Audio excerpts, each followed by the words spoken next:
Um, Mirabar the merchant. Um, there is Edoric, um, their guide, Ewan, kind of like their porter, and young, kind of eager uh, individual, young man. Those are the three main caravan members. Accompanying them are the dwarves who are in servitude to the merchant.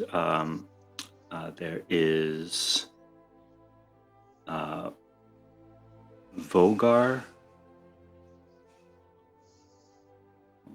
Why is it so low? He is the uncle of Jari, has a wicked scar on his face. There is Vig, uh, Jari's father.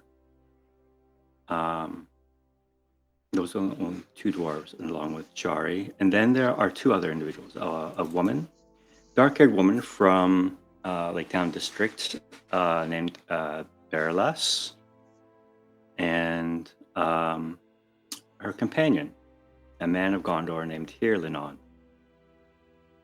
So after a brief confrontation, where they thought you were bandits here to rob them once or attack them, conflict ensued, but was managed to be defused with the help of Eucaliel. Calmer heads prevailed, weapons were put away, and you were able to finally have some dialogue with these individuals, see what they were up to. You discovered that Berylus is now in possession of the amulet that was left for Zurich. And with it, she was able to summon forth somehow a spectral form, which spotted you and then quickly retreated. And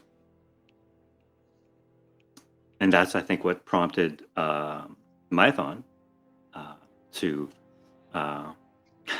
try and find this wraith that he had seen appear briefly outside the inn, but which the individuals, the merchant caravan,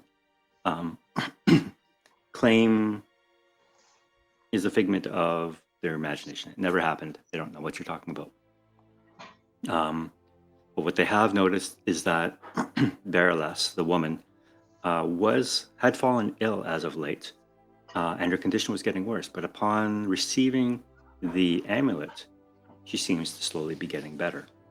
So they have asked that she keep the amulet in her possession. I think that was a point of negotiation between all of you. Um,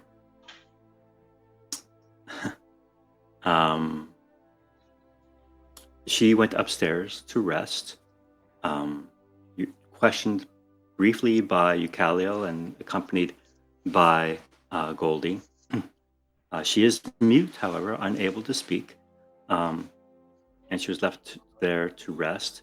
You realize that Ewan has a bit of a crush on her, and is very protective of her. Hirlinon has asked that you take Berylus to Rivendell, where she could get proper healing from the elves to rid her of this curse that is afflicting her. Somehow the amulet is helping, though, right? Somehow the amulet is helping. Okay. What else? Right. So Hirlinon, and as has suggested, he and Berylus accompany you eastward toward Rivendell. The merchant insists that he continue westward towards the Shire, towards Bree and the Shire. So you have a decision to make there in terms of how you would like to proceed from here. There's also the matter of the corpse in the well.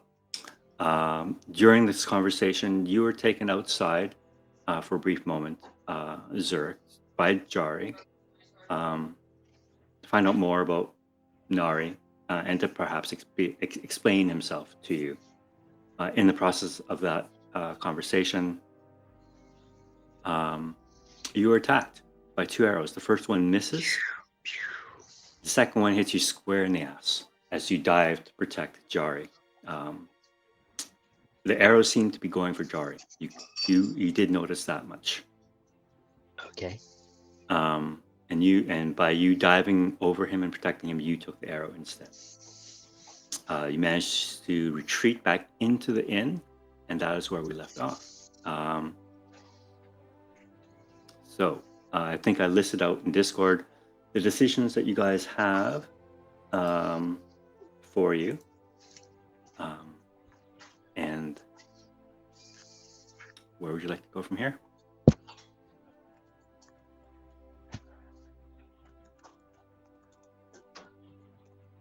Wrap up a loose thread.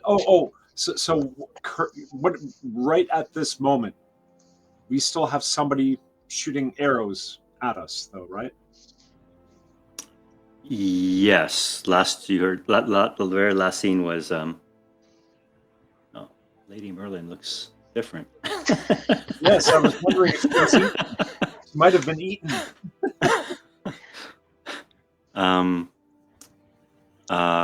Yeah, that was how we ended last session, with Zurich rushing into the inn with Jari.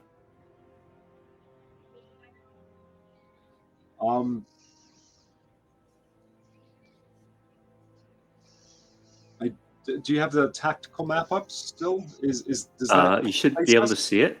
If you click on the little folded map in the corner, you should be able to see the tactical map. Yeah, I think Zurich dragged Jari back through the door and exclaimed the Dwarvish version of MF. He's real inclined to peek back outside and see where those arrows are coming from. Okay. With the arrow still sticking out of his butt. Go ahead and make a perception check for me. Okay.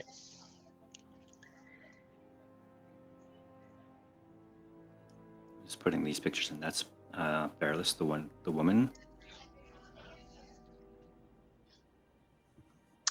Only a 9. All right.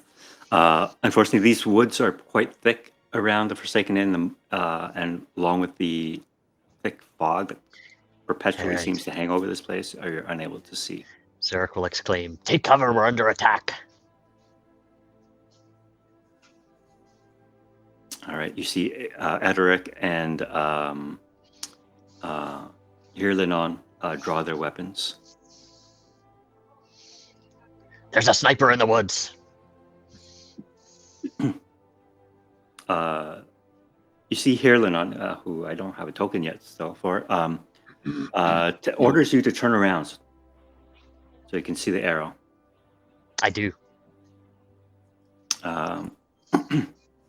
He looks at it, doesn't pull it out, but he notices the black feathers on it. And says, "These are our orc arrows." No. Well, don't just stand there. Pull it out. He looks at of course, and just wrenches the arrow.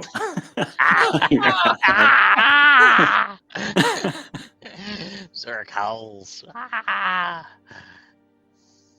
Like his pants are on fire. He says, "We should wait inside. We don't know how many of them are out there."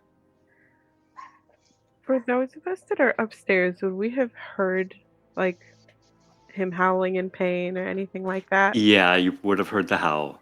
Okay. He's not masking it at all.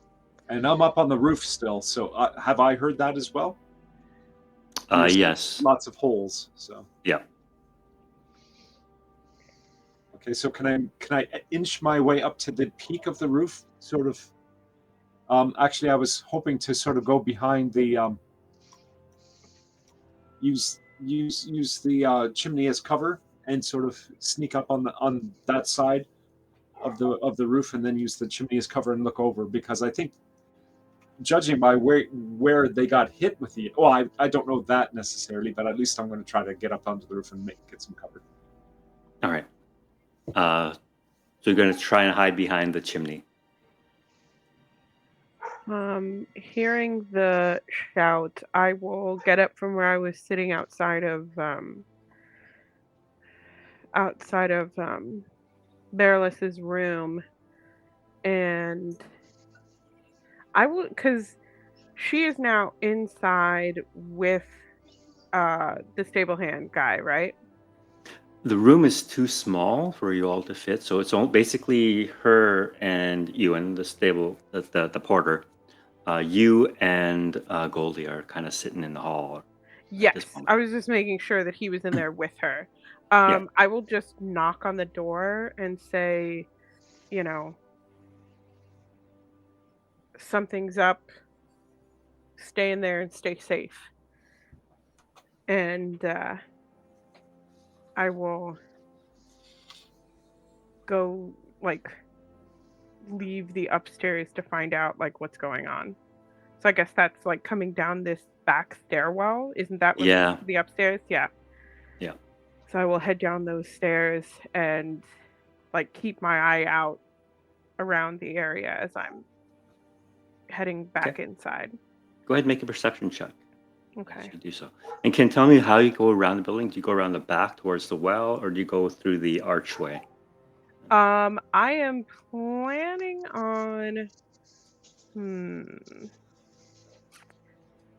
I would probably not go a route I wasn't familiar with, so I think I'm gonna go through the archway Okay. because I've I, never been around the other side of the okay. building. So, Fair enough. Go ahead and make that perception check then. okay. Perception.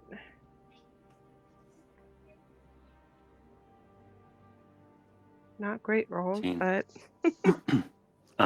You look beyond the archway into the woods. You can see an arrow kind of stuck into the wall of the inn.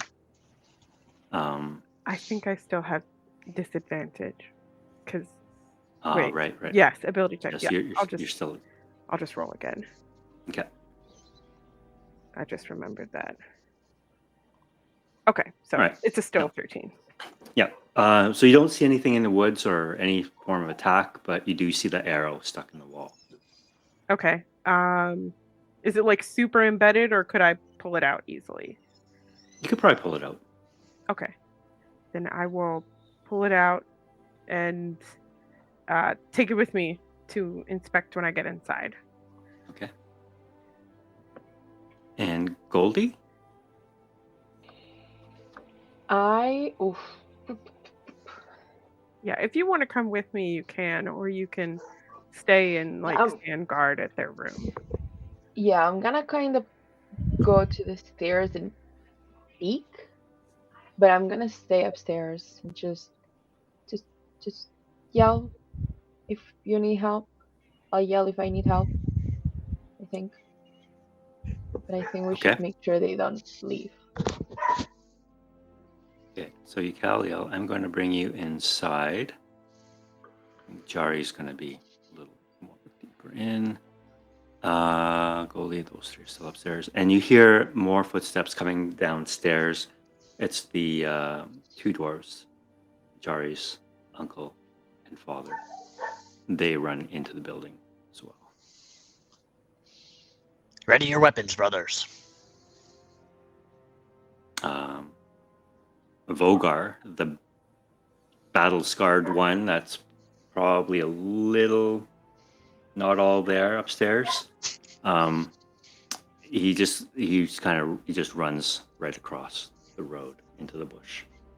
Oh my gosh. What do we hear? What Battle do I sounds? see? What do I see as well? Do I need to roll? Yeah, no. Well, you can easily see him just running across. He has got this giant maul. I think that's what he's using.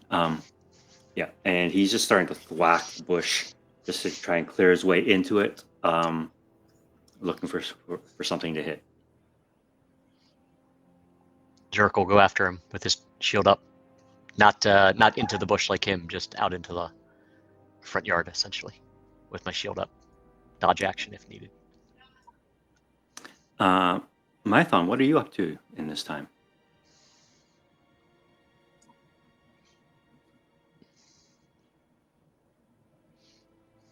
Mython with this. You might be Whoops, okay. I was muted. Can you hear me? Yep. All right. Trying to remember, was I out in the open with Zurich when the No, shooting you were started? inside. You were inside. You were speaking with the merchant and Hirlin on. Okay. Well, then I presumably also hear the howl of the wounded dwarf. Yes, you do. As soon as I hear that, I will have Tulara out, and I will run out to see what the commotion is. All right. Can you make a perception checks for me too, please? Okay.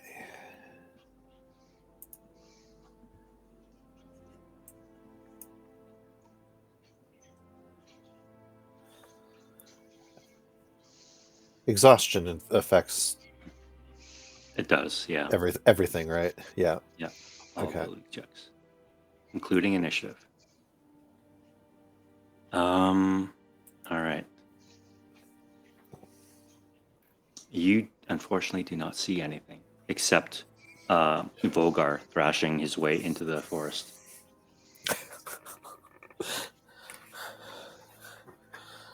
I think he will.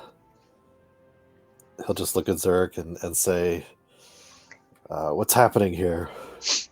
Orcs! Orcs are in the woods.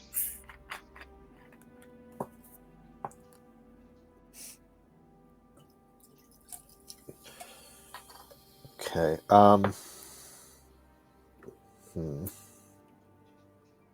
We're not in initiative yet, No. correct? No. Okay. So now there are like 3 of you kind of out in the open. No more arrows are headed your way. And it doesn't look like you can, and none of you can see anything in the forest. Vagar's thrashing isn't uncovering anything. No. Did you want me to roll? Vogar. Go ahead. Yeah, sure. Perception? Yep, please.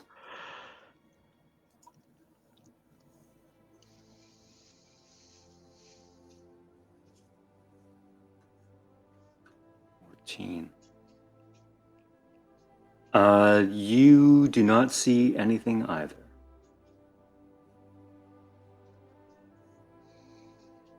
Nobody really knows you're up on the roof still, right?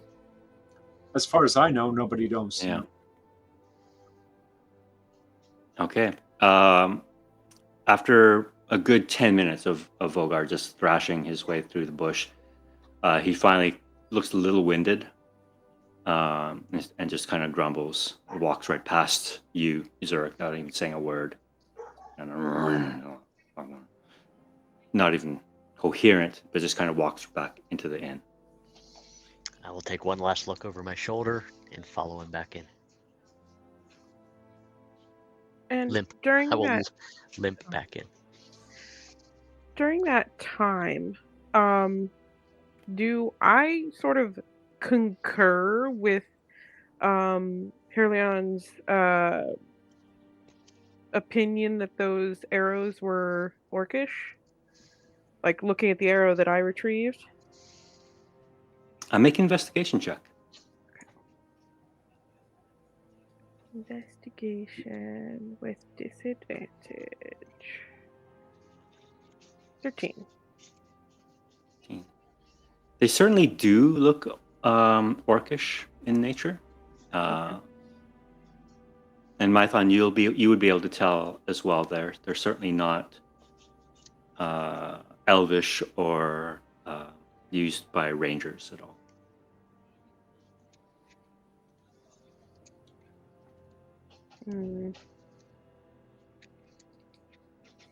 Here, Lennon. It's weird. I don't know if you can see him. I put him out on the map, but I don't see him in my watcher view. Looking at the arrows. This does not bode well. We must leave for Rivendell immediately. Yeah, he's in the middle of the room, it looks like. At least on my end, that's where I see him. Okay. Yeah. I think he just appeared, to be honest. I was looking away, and then all of a sudden, boom, he's there. Yeah, I forgot to put him on the map last session. I just put him out there now. So I guess in this period of time, we know that like Zurich is aware that Jari was the target. That's what it seemed at first, because the first arrow that just missed Jari's head, hit the wall right beside his head. The second arrow would have made contact with Jari had it not been for Zurich diving in the way. And they didn't attack any other easy targets that were out there for many minutes. A light bulb goes off over Zurich's head. He says, "It's the ones that took Nari. A what? They're out to. It's the ones that took Nari. They're off. They're out to get Jari too." No, it's a light bulb. A torch. A torch goes off above. A torch lights above his head. Zurich's head. A tinder sparks. Mhm. But no, I don't know if I'm slow to pick up on this, but whoever took Nari is probably out to get Jari. They know something that I thought the people shooting the arrows don't want them to share. I'm not saying this in character, but I was under the impression that we thought, from the evidence that we had found, that the Crooked Ranger and Hirlanon were most likely the ones that kidnapped Nari. Because they were there the night before Nari disappeared, right? Mm-hmm. And then headed west. And we just... Was it the red-headed ranger? Yeah, that's... The Crooked Ranger, yeah, okay, all right. Yeah. That was my impression. And Yirlanon was with them, so we can interrogate Yirlanon. He's right in front of us. Everyone here kind of likes him, maybe, though? So I don't know if Zurich, that's a good idea. Zurich doesn't like anybody, so Zurich will look at Hirlanon and say, "What do you know of Nari? You were one of the last to see him." You do recall when you were out there before the arrows attack that Jari was trying to warn you of Hirlanon. Don't trust him. Right. Zurich will confront him and say, "What do you know of Nari? You were one of the last to see him." Well, we traveled together. And for most of the journey from Lake Town to here, and when we lost our cart, he and Jari, of course, went on ahead to try and procure one from Stadel or Bree, and we waited there for their return. However, it was quite some time, and it was only a couple of days, 2 to 3 days ago, that Jari returned alone. I had not seen Nari since he left the Forsaken Inn almost a full week ago. Zurich will raise an eyebrow. "There's more to the story you're not telling us." You want to make an insight check? Sure. Can I? Well, no, I guess you can't really assist on insight checks because you don't know the other person is making them. Yeah. All right. He seems like a trustworthy man of Gondor. Grr. And says, "We are the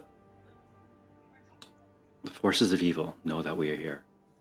These arrows are clear indication of that. It's not safe here. I must get Barilys the help she needs. Will you help me? Will you take me to Rivendell?"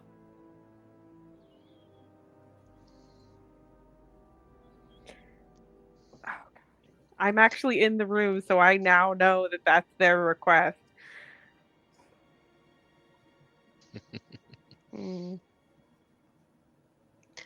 Well, if that's where we happen to go, and you happen to be with us, I guess that's your decision. Barilys is my ward. She is under my protection. I must see her safe. Ha! Safe. You've done well at that so far. I'm trying to decide whether or not I want to attempt a bluff with disadvantage. You hear Mirbar kind of pipe up from the corner there. Says, and what about me? I'm stuck here in this forsaken inn. It's so aptly named. My wares are rotting in the back of that cart. I must get to Bree. Well, what do you offer for the party? How will you help us?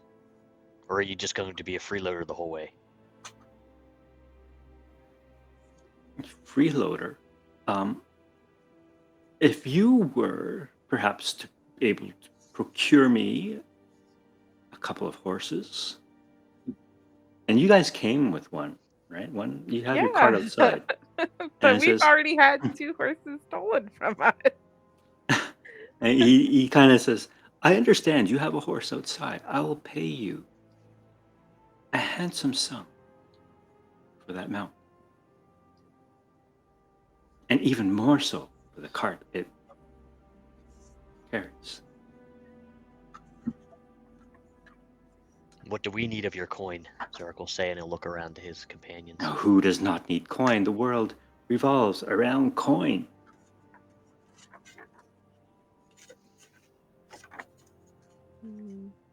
Yeah, the horse technically isn't mine, so I can't. Oh, nonsense. Possession is 2/3 of the law. I would look over to Bylon because it's his horse. Wait, is he saying that he's because?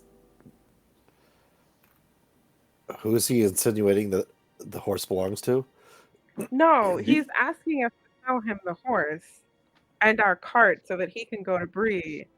And I was saying that the horse doesn't belong to me, therefore I can't make the statement of whether or not he can buy it. And then I looked at Maidon. Oh no, absolutely not. No, he won't part with the horse. That's the one he got at Rivendell, right? Mm-hmm. But the point is we need to say something more than just no. But currently I'll offer you 20 gold pieces in cash now for that horse, and another 10 for the cart. That is easily 10 times worth its value. It does cause Zurich to raise an eyebrow. There are things more precious than gold. And we have many people to travel, and we cannot take the time to travel on foot.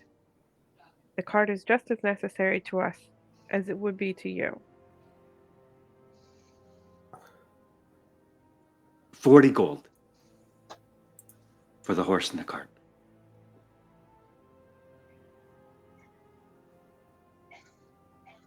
Why are you so desperate? We have been stuck here for a week. The well is poisoned. The inn is running out of food. I'm sick of moldy bread. Did and you rainwater. not send someone to get you? I what sent you needed? him, and he points to Jari. And he returned with a cart and a horse, in fact, which were the horse was promptly stolen. So now we have a cart and no horse. You drive a hard bargain, 50 gold. 50 gold for the two of them. Final offer. I'm not trying to make you increase your bid. How will we get Baralas to where she needs to go without the cart and the horse? She's not my concern. My concern is my goods, which are sitting in the back of the wagon of the cart. And your goods are not our concern, sir. I can think of no other ways to say the word no to you. We do have sympathy towards your need, but we have no way of assisting you. Our need is at least equal to yours. He paused for a moment. Says, wait. Did I hear correctly that you were going to Rivendell? I Home of don't believe any of us has the said that. elves? Well, And I kind of perhaps glare at everyone because I haven't been in the main room. I've been upstairs. I the don't think elves any of must do us. trade too. And I have wares that I'm sure even elves must want. Perhaps I can join you. Elves surely must have gold. We can From share the what road I've together. It must be much heard, safer for everyone. from what I've heard, even heading to there, if you knew where to look, doesn't mean you would be allowed entry. And then you would be even further from your goal. Would not your wares slow us down and even make us a bigger target while traveling? My wares are everything I own. I have to bring them.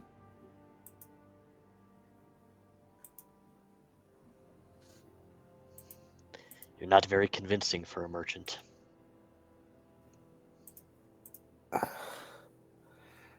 Out of character, do we care about this guy? Because he's been kind of a dick to us this whole time. I mean, Eucaliel doesn't hate him, nor does she like him. So she's just like, yeah, I know, this is your livelihood, and you were stupid enough to have Jari the one to get you what you needed, but I can't help you. Yeah, I mean, Mython is short on sympathy for the guy, too.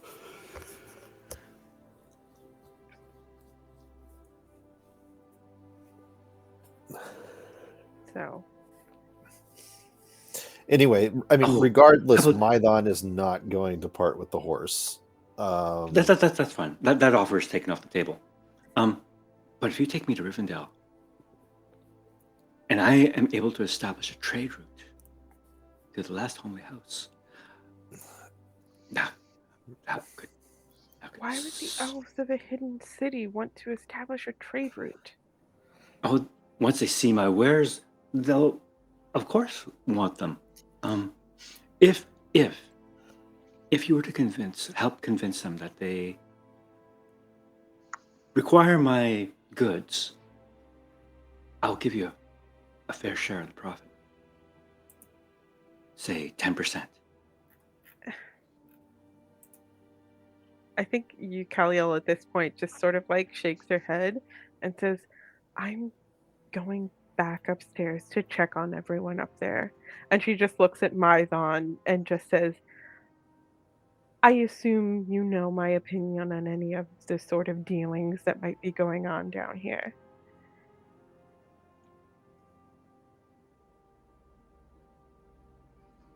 Yeah, I think Mython is just going to fix this merchant squarely with his gaze and say, "You misjudge with whom you are dealing, sir. Good day." We are all reasonable men here. I'm sure we can come to some agreement. He's just going to turn around and walk away. Yep. And Eucaliel is heading back outside to go upstairs.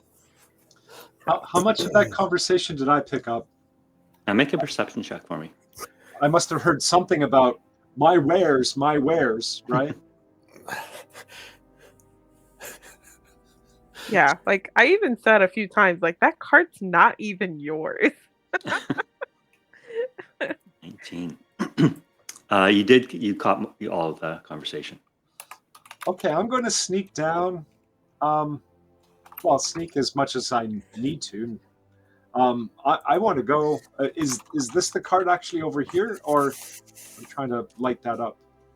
Yeah, the cart. That is actually Marigold's cart But that was stolen, or no? by Jari. Yes. Jari. Yes. Yeah, so that's the one they're using right now, and it's her cart. and his wares are in the back of that cart. along with the rest of Marigold's honey. Okay, well, I'm going to go down there and pretend to be looking at the honey to see whether its quality has changed and actually make an assessment about his wares. His wares. All right, Let's go have a ahead and look. make a stealth roll for me, please. See if you can get off the roof without making a racket. Advantage or disadvantage? I've done this many times now. I know the No, it's just going to be a straight roll. It's still a straight teasing. roll. I'm teasing. 16. All right, yeah, it's good enough. With your little hairy hobbit feet, you manage to sneak across the roof without breaking a board or even a squeak. You clamber down and are by the cart. I'm going to go up to Goldie. While you are upstairs, you're just sitting outside their room. The door is open. Barilys, the woman, she looks at the apple for a moment and then just places it on a table beside her. Doesn't eat it. And you can see Ewan holding her hand, looking about, trying to find a glass of water, realizing there is no clean water in this room, looks up desperately at you and says, "Would it be too much to ask you to fetch a pail of rainwater from below? I dare not leave her side."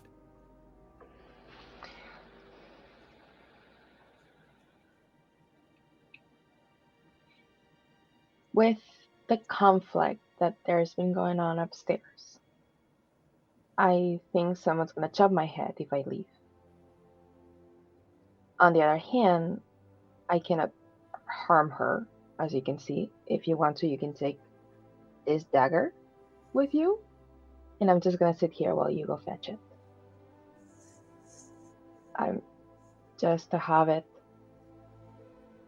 Can you make a And persuasion check?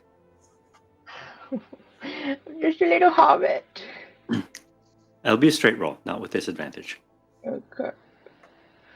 I've been rolling like ass though. Welcome to the club. 12. All right. He pauses for a moment and looks kind of concerned back at Barilys and says, "Oh, fine. It'll be faster if I just went anyway." He does take your dagger from you, though, as he leaves. Okay. I want to say that I have 2 daggers. One that my brother gave me and one that I had. All right. I am not going to take it out though. All right. So he rushes down the stairs.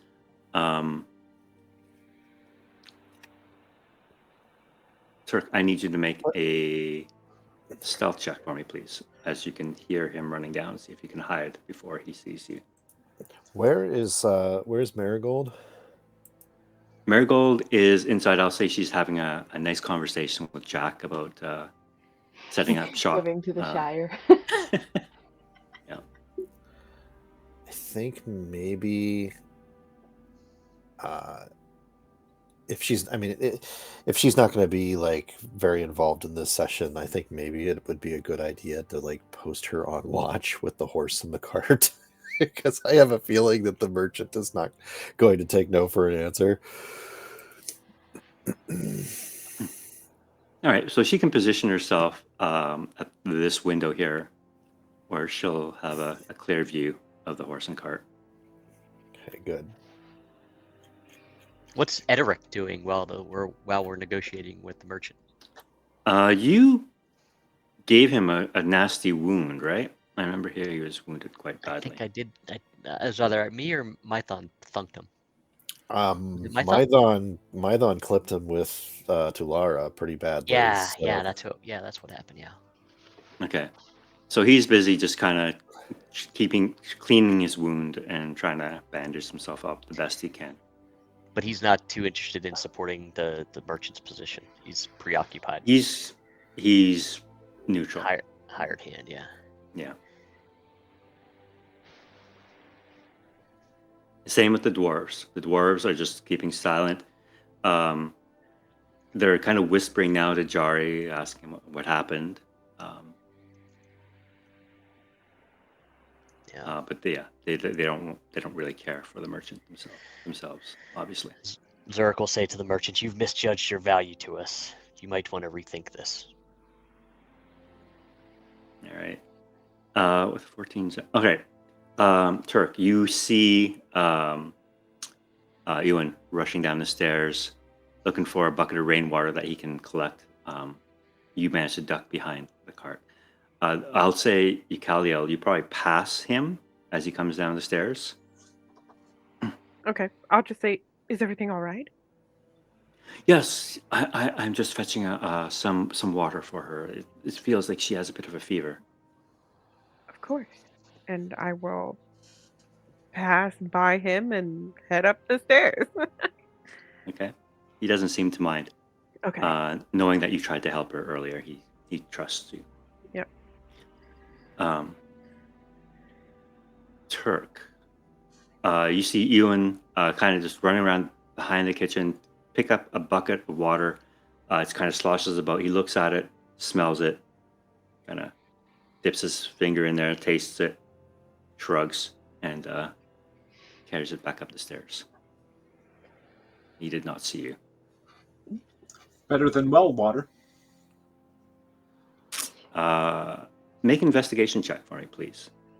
Now that you're at the card.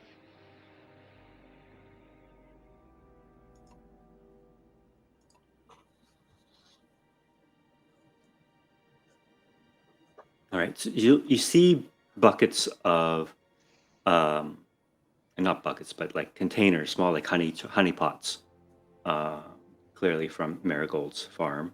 Ones that she was supposed to sell and breed, but never got a chance to distribute properly. There's not many left. There's only maybe a couple, 2 or 3 left in the cart. But amongst them are some wares that the merchant seems to have brought from Lake Town or Dale. They look mainly to be dwarven goods, like toys, small tools and whatnot, that kind of thing.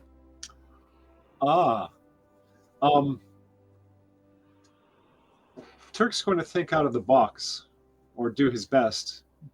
He's not a thinker. Anything there that you said tools? Anything there that I might be able to use? Oh, shall we say, for locks? You look around, and none of the tools that you find seem adequate for that. They're like big, like hammers, awls, that kind of thing. They're more like Okay. almost like smithing tools, not more delicate type things that you would need. Okay. Oh, I rolled 6 anyway. So. Yeah. All right. So I'll move. Sorry. Go ahead. I was gonna say, when everyone's gone, I'm gonna kind of just like look at the apple and like rummage in my bag and see if I can find something that's not an apple. Maybe like some sort of pie or something. And I like split half of it, take bite of one half, and offer her the other half. See if she wants to eat it. And I'm just gonna say, I wanna check her reaction. You've been traveling with these people, but do you want to travel with them? Are you safe? She nods her head yes. Do I believe her? Make an insight. I don't believe anyone. Oh, great.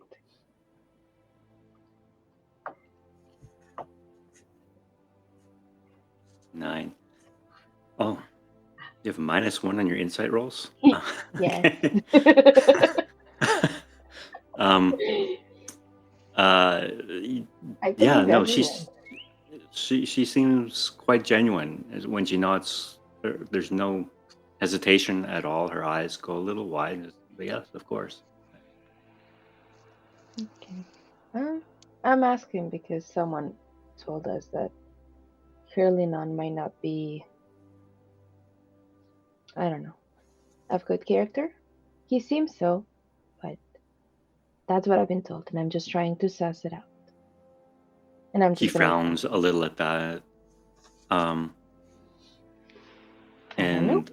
and she starts making signs that you don't quite understand, but she seems you can get the gist that she disagrees with that statement. Okay. Yeah, that's just what I've heard. I'm just trying to figure out who to trust because we're at a little bit of a crossroads. And I'm just gonna like sit there and just like munch, just be a safe hobbit. Try to be friendly. All right, Ewan has returned about this time. But first, actually, you beat him up there, Eucalio. Um, while I'm up there, would Berlas allow me to feel if she actually does have a fever? Um, she doesn't resist, but you can Okay. tell she's looking pretty tired.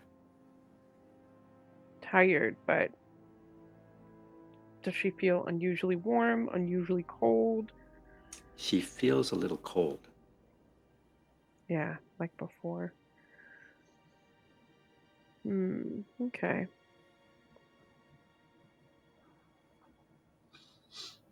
So we don't necessarily want to cool her off more. um, hmm. I noticed the apple and I just take it back. If she's not going to eat it, someone else can. Like, okay. Okay. Ewan arrives with this bucket, and he's managed to find a towel. Not the cleanest towel, but probably cleaner than most things in this inn.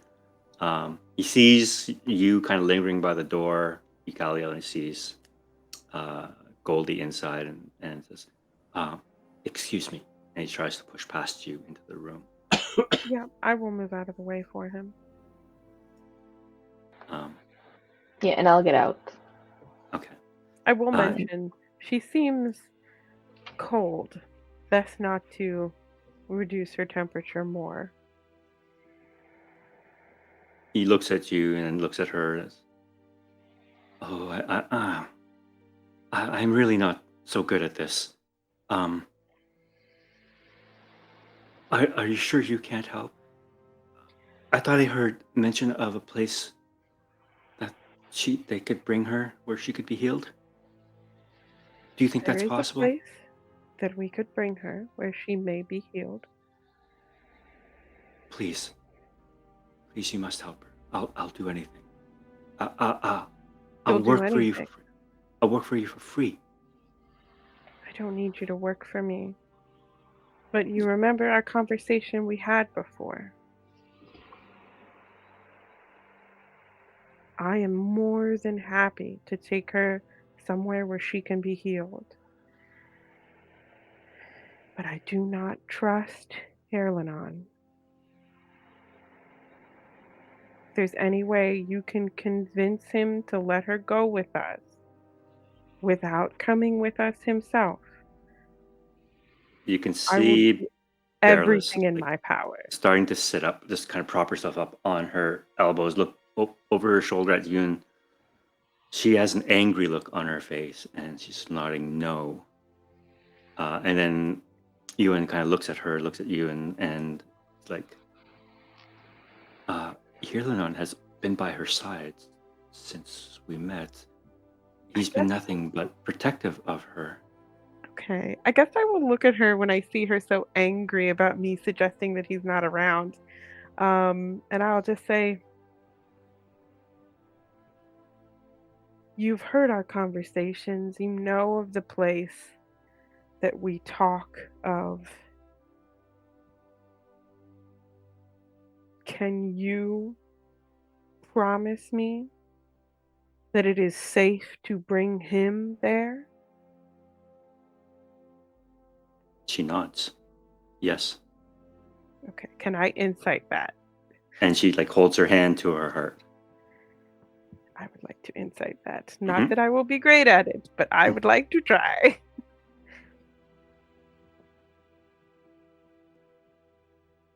12.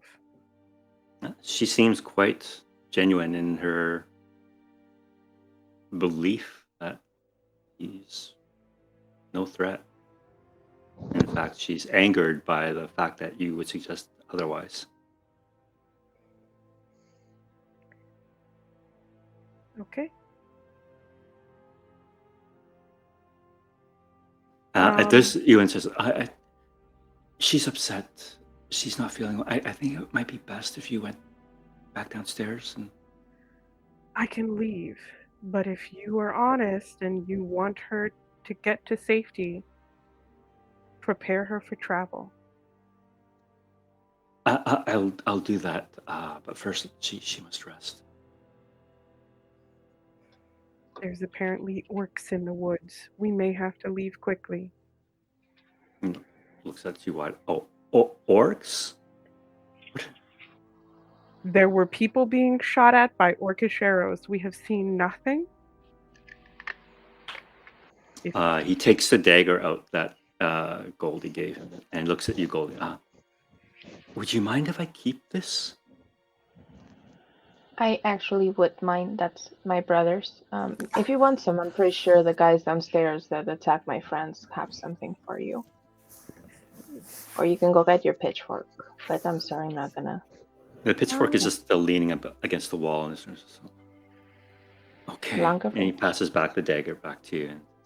Thank you. I have a dagger as well that I for sure am not going to use. I will go ahead and hold out my dagger for him. All right. It's probably a very fancy looking dagger. Yeah, too. very elven dagger. I just pulled it out to him. He looks at it. An inspiration check. I'm just gonna make a quick roll here. His eyes go wide at seeing this. I just, it's beautiful. I can't take this. This is too beautiful for me. I wouldn't know how to. It functions just like any other dagger. Use it to protect your life and hers. He bows. My thanks so much, and I'm so grateful that our paths have crossed, and you will help Bariless get better. Of course. Be ready, and I will leave and head downstairs. Okay, Turk, I see you have moved back towards the alleyway door. Yes. Is there a reason for that? Yes. I figured there was. Vogar is actually not standing. He's moved. He's sitting over here. Before you Kyle leaves me upstairs, I'm gonna go to the stairs and whisper. This is a little bit like what Nari said against what they say, and I don't know who to trust anymore. I kind of trust everyone, but that's not helpful. I'm gonna stay here so Zurich doesn't have a heart attack. Yeah, let me know if I can be of Keep them help. safe as best you can. Okay, I'll try. And I am gonna stay upstairs. Okay, you just kind of parked outside the door? Yeah, Because I'm he has gonna closed. say. He has closed it. Okay, yeah, I'm just gonna sit there and keep eating my pie. Okay. All right. Sorry, Turk. You're entering the inn. Yes. I'm gonna sort of stick my head through the door and sort of look around, see all the hubbub that's going on. Maybe Zurich is face down on the table getting an arrow taken out of his butt. I don't know. You look in the door. You open the door, and the mean, battle-scarred looking dwarf sees you. Immediately picks up his maul, and he's coming for you. Until his brother Vig just kind of rests a hand on his shoulder. It's okay, Vogar. It's okay. Wait. He's one of the wee folk. He's not an orc. He's not an orc. I thought the crazy dwarf had gone into the woods. Did he come back already? Yeah, I said he came back. Oh, okay. And he found nothing, right? He found nothing. Of course, nobody's gone looking, though. Somebody who might be able to track. But anyways, so Turk sticks his head through the door and says, "Cough, cough. I'm hearing talk about getting ready for travel. We do need to perhaps look after the final resting place of the person down in the well. If it is your friend, we should perhaps try to get him out and see if it is him." And he's saying this to Maidon. We already know that it's him. We identified him because he's wearing a ranger's garb, and he's also got a Star. the brooch of the Dunedain. That's associative evidence. It's not direct evidence. I'm pretty sure we could see him well enough that Oh, he's been down there a week. Yeah, the body would still be recognizable even after a week.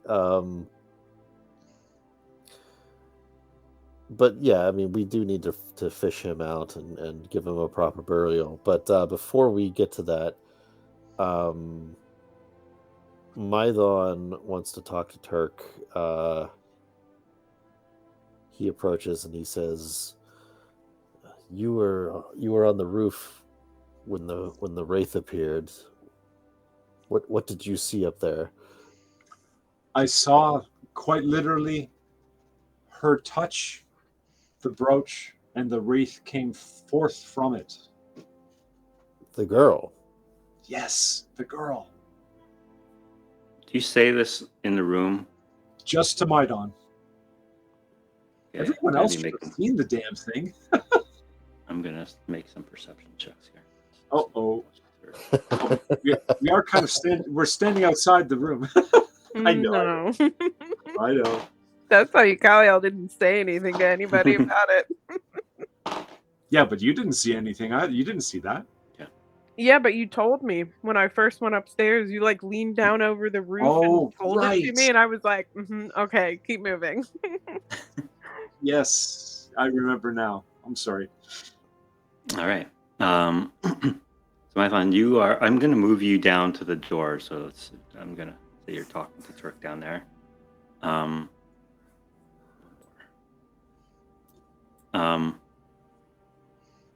Go on, please, with your conversation.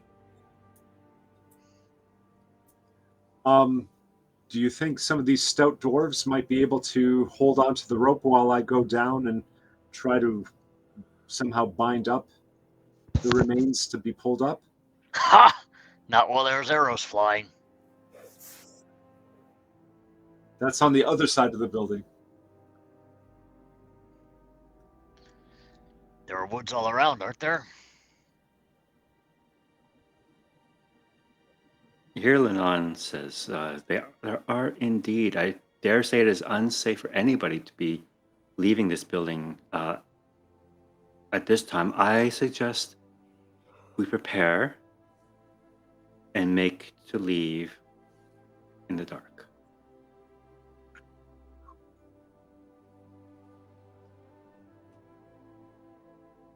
Mirabar, and he addresses the merchant. It would seem as though our new friends are unwilling to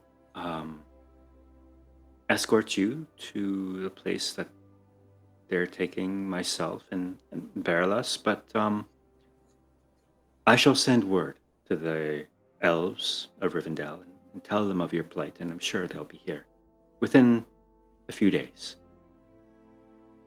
to help. Mirabar just kind of throws his hands up in disgust. tries to take a bite out of his moldy bread, spits it out. And you can see he's very displeased. Maybe we can put some honey on that moldy bread for him. It makes him. Quick question. As I left the upstairs and came outside to go back inside, where is our horse and cart right now? They'd be like out here, out front. Out front, okay. Because I'm thinking like we should hook our horse up to the other carts, leave them this cart so that they still have it, like put their goods into it if we want, but take everything that actually belongs to us with us. Yeah. But if it's I'm sitting sure out in Marigold front, would if I appreciate that. yeah, if it's sitting out in front, that would be super obvious for me to do. So I'll at least go check on the horse, like go out, see if the Sure. horse is noticing anything around. Maybe have a conversation. Yes, and Turk will say to Zurich, look, the elf is willing to go outside. What about you? Give me a hand with a rope. Be my guest. We need to pull that fellow out of the well. and Did give you him a- say the elf? Did you Yeah. say it out loud? He did. Oh He my did. god. And Hirlanon perks up. An elf. You have an elf amongst you. It's an elvish horse. That's no elf. I mean, that's all it is. It's just the hell horse is elvish. Hirlanon makes his way to the door.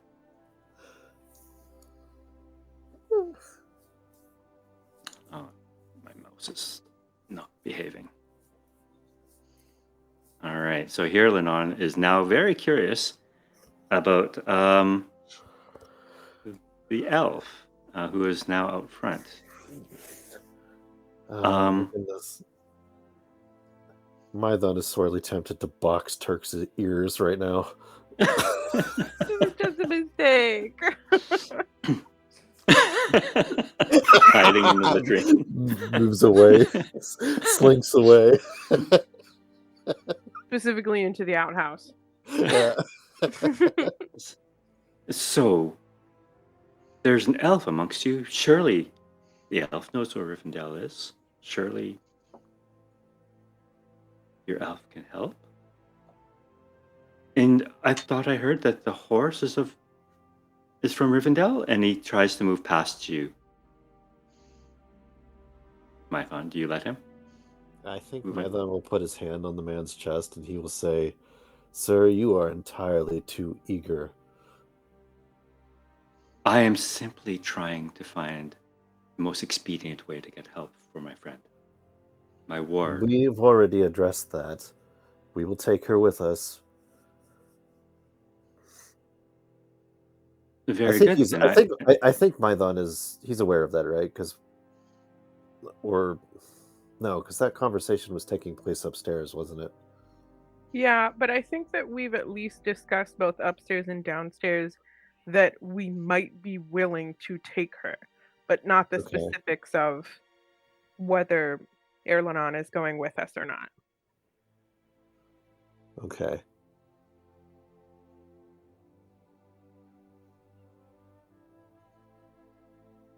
I think. Okay, so let me rephrase what he just said.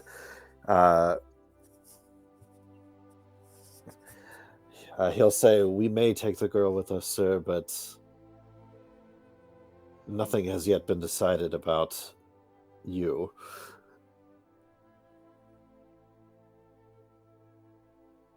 I go where she goes. It's as simple as that. It is not that simple, though. But it is. You can ask her. Do you wish to see her well? I certainly do. But I And can if that guarantee entails you that she will not go without me. Well, that is yet to be sorted out. That is separate, though, from the issue of your unusual interest in I don't care things if it's elven. Rivendell or the mines of Moria or Erebor. Wherever I need to go to take her, make her well, is where I will go.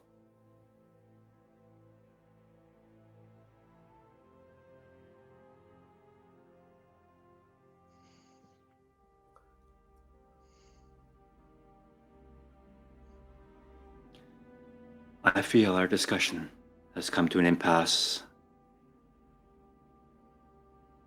Let me know what you decide by nightfall. And he just backs away.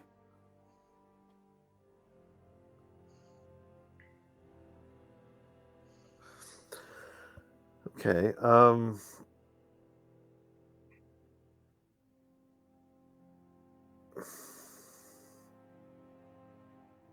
I think Python will turn around and he will, curtly say to Turk, Master Hobbit, come with me.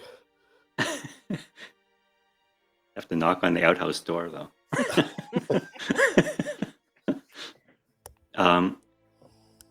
Zurich, do you hear a psst coming from behind you, and you see Jari kind of motioning you? Epic eye roll, and I'll go closer to Jari.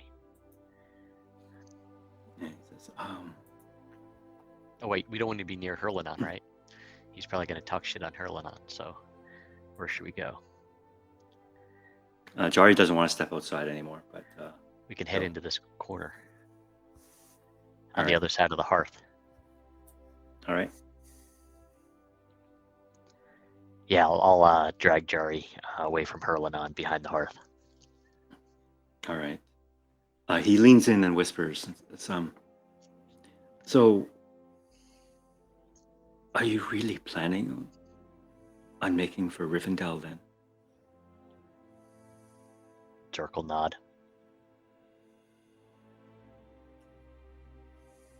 And what of Nari? What of my brother? We will give you whatever information we have, and I wish you the best. It's time for you to find your brother.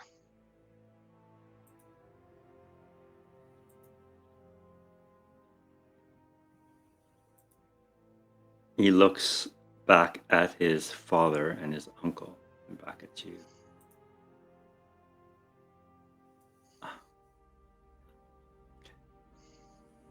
I would say we have become close friends.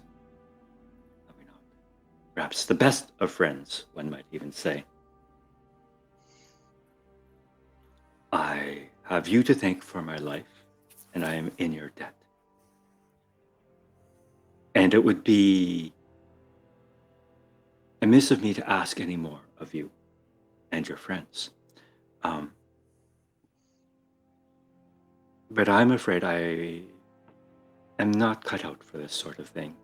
I'm not a ranger. I'm not a warrior. If somebody did abduct my brother and made off with him, he might as well be lost forever. If it were only me looking for him. Well, I If didn't say it you- would be only you looking for him. I must travel with my companions. We're on a important directive that you wouldn't understand. But I will do my part to find your brother. I will keep my eye on Hurlanon, and I will look for clues and send message back to you. Unless you'd like to come with us. Trouble has been finding us. We might find more clues about Nari as we travel. He ponders that for a moment. Says, I would be honored that you would invite me to accompany you. I'm not and inviting.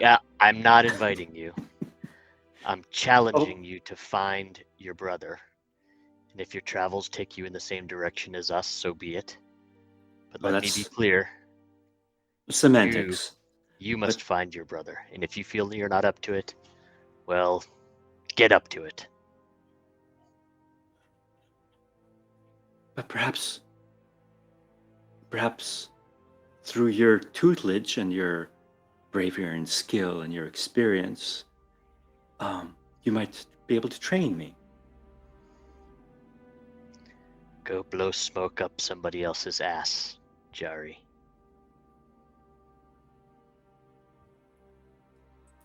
Oh. It's good that our paths have crossed once more, and he reaches in to give you a hug.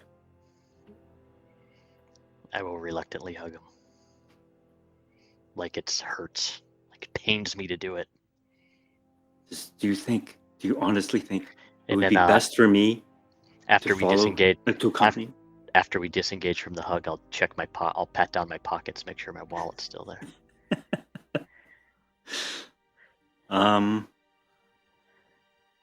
Yes, they are. And nothing's stolen that you can tell. All right.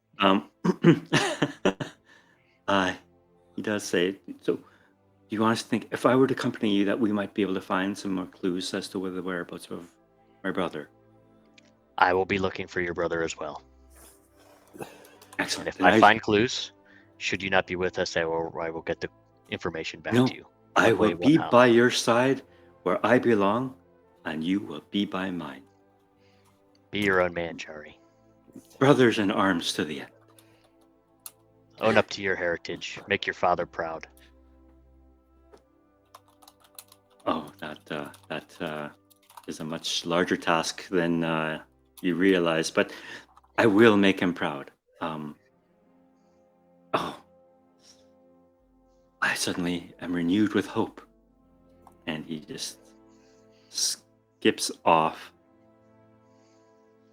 to tell his uncle and his father that he will be accompanying you. Zara cocks a loogie into the corner of the inn as if he's got a rotten taste in his mouth.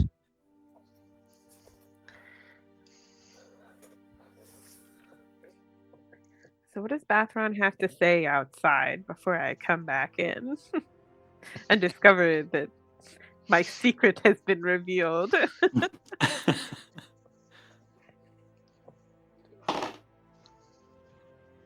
rolling something here. All right. He just kind of shrugs, but just gives a little shake of his head and does the horse. Doesn't notice anything. He's just kind of patiently waiting there. Gotcha. I will feed him the apple that I offered to Boralis. And just, thank him for waiting and just say, get rest while you can. We may be leaving suddenly. Okay, he's still attached to the cart. Trying to think. If we are going to do the swap, it's fine to decouple him from the cart. So I guess I will lead him into the back with this cart. Okay. And then unhitch him and let him rest in the stable. Okay. Because they were saying when night falls, how close is nightfall to what it is right now? Only a few hours. Okay. Well, it's enough that he can have a little bit of a rest at least. Yeah. If you want to wait until it's like completely dark, you can probably squeeze a short rest in. Okay. That's probably for the best for the horse, I think. It's not going to help those of us that are already exhausted. Unless this place now, since they're not No, it's not safe. towards us. Oh, okay. You just had orc arrows thrown at shot I was at hoping you. if I made sure that we all made friends, we could take a long rest here. All right, so there's two things left to resolve here: the body in the well, and Ewan. Ewan walks out of Barelis's room, and maybe about an hour later, closes the door quietly behind him, and he holds a finger up to his mouth as to indicate that she's asleep now.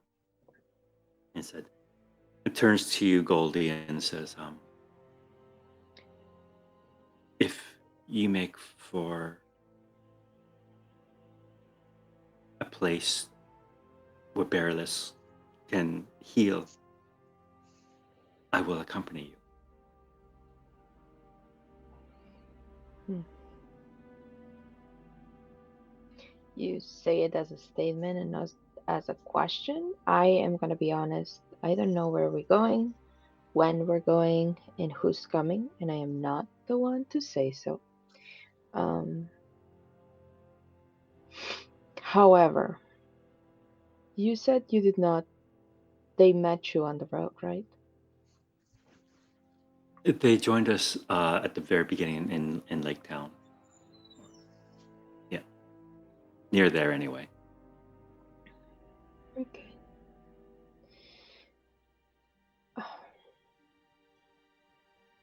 What? Who must I speak to then to ensure that I can accompany you? Well, not me, that's for sure. But we need to make sure that we are safe and that whatever's ours is safe too. Because the same way that you're keeping her safe, we need to know that you're not gonna like stab us in the back when we get there. Because that's something that people do, seems like. So I think it being a little bit more open and forthcoming with information would be very nice. We don't know who you are. I'm Ewan. I'm the porter of this merchant caravan. I'm from Lake Town myself, and I simply want to ensure that the Bearless remains, or returns to health. Well, I think I find very interesting that I mean, you were hired by the merchant, whom I don't think I have any sympathy for. You just ditch him. Like, He will not be happy, and that is why I had an idea. That perhaps you and your friends could buy out my contract with Mirabar, so that I can accompany. So you're also a slave. Huh. Okay. That was one of my questions. What does he have over you? Well, he provides me employment and pays me enough that I can send some money back to my family. And it's not much, it's only a copper a week, but something.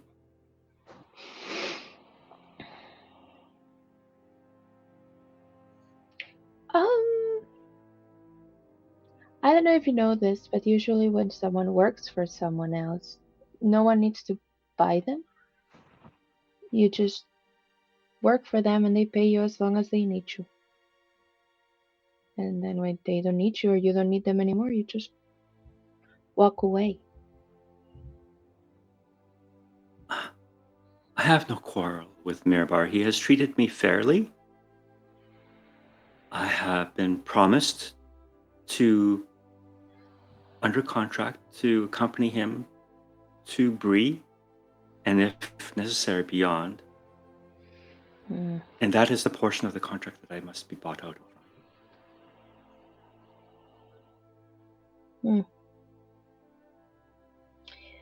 Well,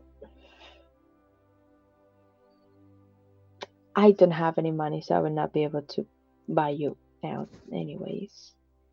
But I don't think it's you who we have questions about. He pulls the dagger out that Eucaliel gave him. Do you think this is worth something? Do you think I could give this to Mirabar? That would be enough for him to let me go?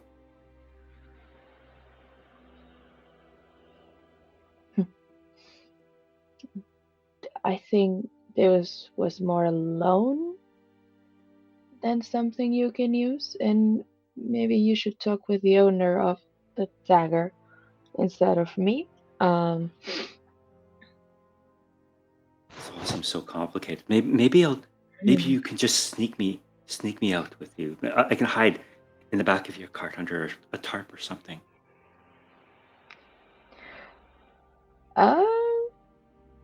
I you're a grown person. I'm not gonna tell you what to do. And if you wanna, again, not the person who you should be talking to about where we're going. Yeah, I cannot make that decision. If everyone else welcomes you, I'm fine hiding you. I'm Who must I perfectly talk okay to? with that. Who must? Please, if you could tell me. Oh, someone downstairs, that's for sure. But before you go, remember that we don't, the same way you didn't trust us, we don't trust you. We don't trust them specifically. Um, we've been told that they are not who they say they are.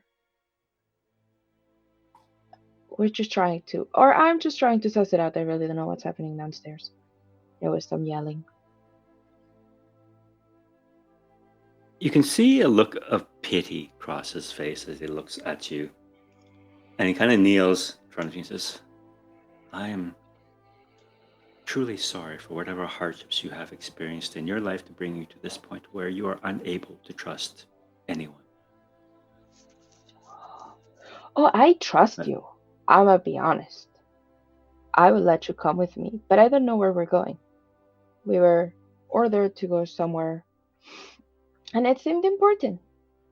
I mean, for what we've seen, it feels important. And I've also seen someone get stabbed, and I don't want that to happen again. Um, I was told by someone who I think I trusted to not trust. That's a lot of trust. Herlinon. And if I'm honest, I don't really like him. He's done nothing, but I don't like him.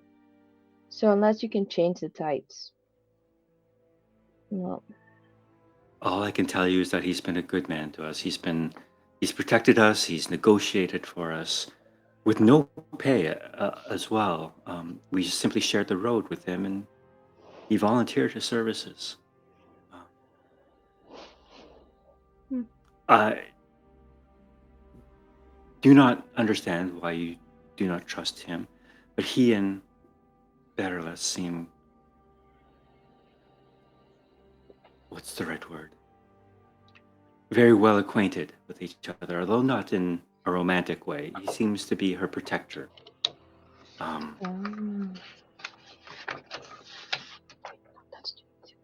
So hold on. Let me find my notes for a sec. There. But so I should talk to the woman who gave me the stega then. She would be able to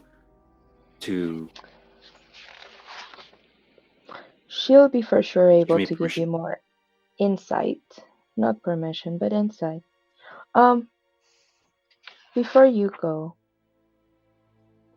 in any of your travels, did a red-haired man shared some road with you? A red-haired man. Red-haired man.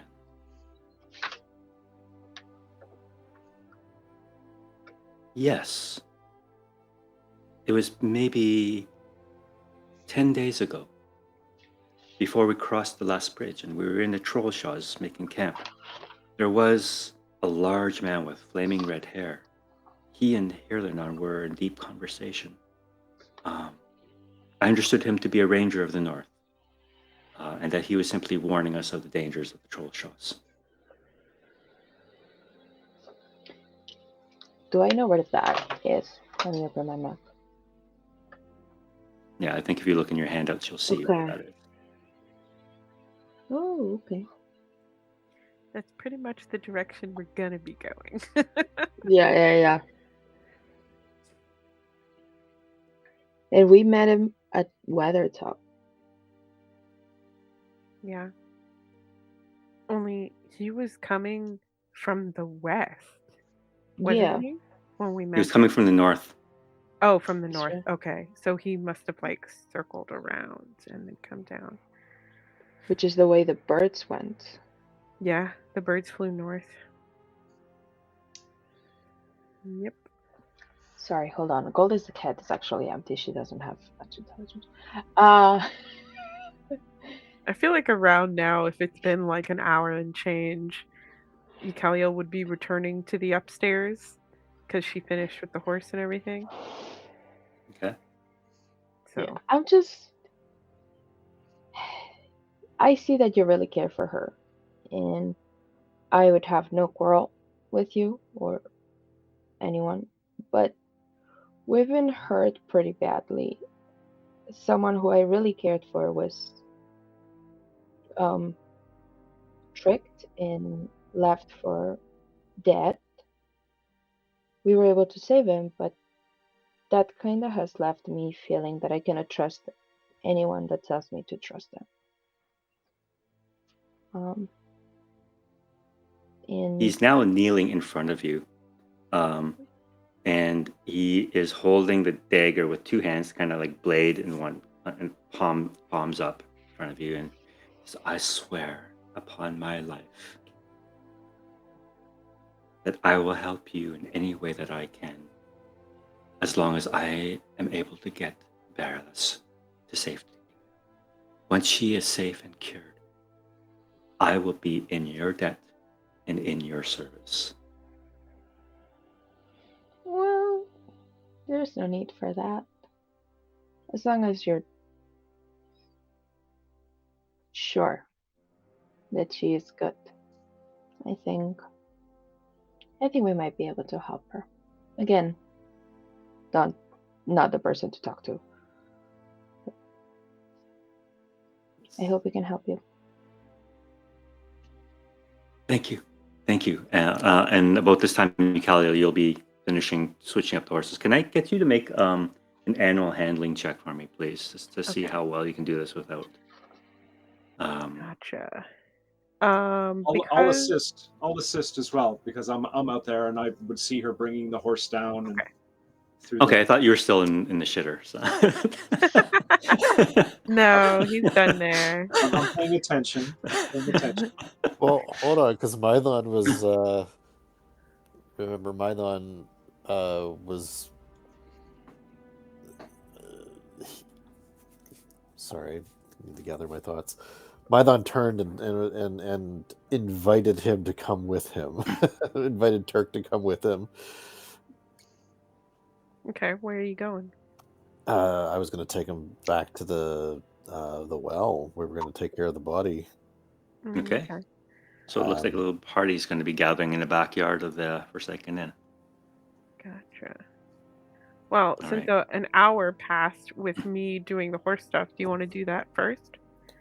Yeah. I mean, Mylon was going to lower Turk down with a rope to tie around the body, and then Mylon was going to haul the body out.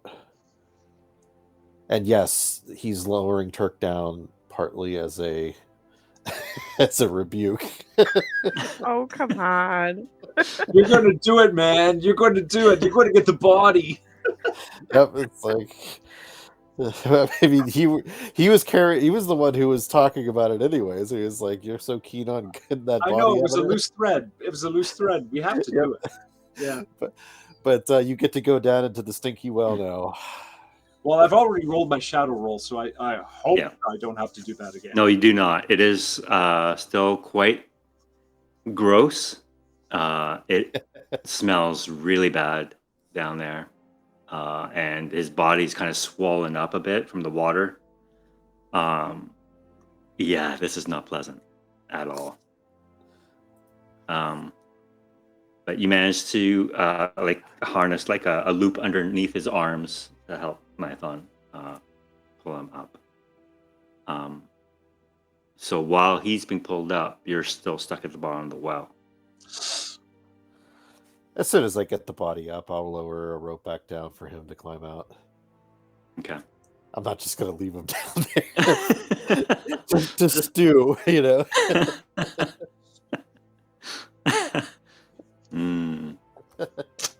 Yes, many of those crawling over this body. All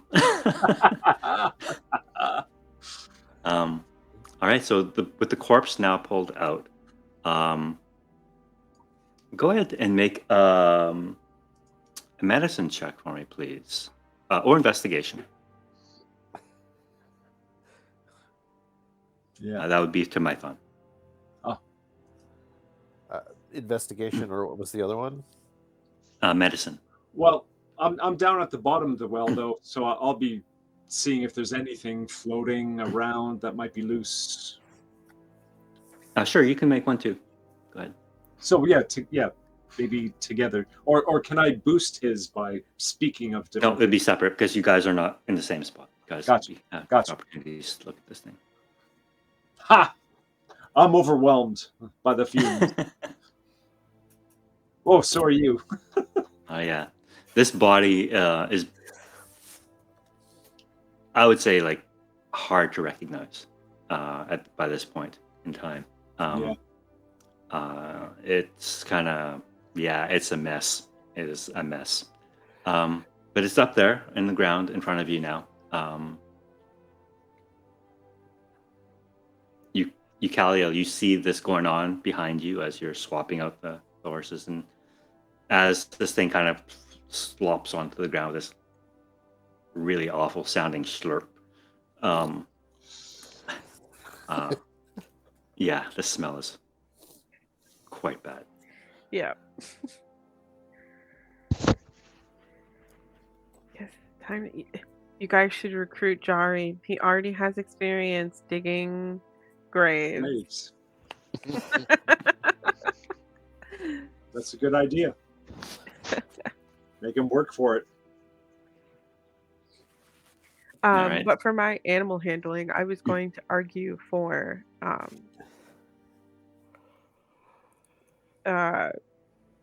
advantage, which is just a straight roll because I've worked with this specific horse quite a bit already, and Sure, like I I'll can give it to you. communicate with it. And Yep. That's fair. That's good. And the apple. yes, and I gave it an apple, Yes. a nice elven apple. Okay. Come on. There we go.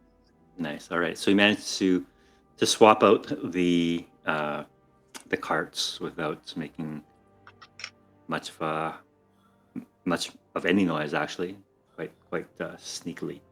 Mm-hmm. Nice. All right. So with the body up top, Turk being pulled up as well. What would you like to do with the corpse now? Mydon is going to retrieve the star, the brooch, and then he will start digging the grave with Turk's help. He's and then once the grave is ready, then he will lay the body to rest inside of it, cover it up, probably say a few words, and then get back to business. Okay. I'll say it's pretty much common knowledge. You do not want to bury a body within 100 feet of a well. Yeah. So you have to take them a little ways out into the Yep. bush to do this. So while that's happening, Zurk, you're inside. I see you have joined the dwarves at their table. Yeah, we're just BSing, maybe hitting Jack up for some brew at the table. All right. Yeah, they're quite sullen. They're not in a happy mood, but they're drinking up. Vig, Jari's father, leans into you, and he kind of looks at Jari across the table, whose face is just like deep into a mug right now. I sure you want that hanging around your neck? The amulet, I'll say. No, the boy, Jari. Zurik's only response is just a deep guttural grumble. Jari puts his mug down, looks across the table as others. Father, I'm right here. You, you could you not at least speak ill of me while I'm not at the table with you? Vic just shakes his head. Says, sometimes I wish it was Jari that went missing, and at least Nari, somewhat useful. Ouch. Yeah. Zerk's just staring straight ahead, not playing into Fig's pity party over there. Pretty shitty thing to say is the expression on Zerk's face, but again, I'm silent. So you say you're from the Blue Mountains, then? Aye.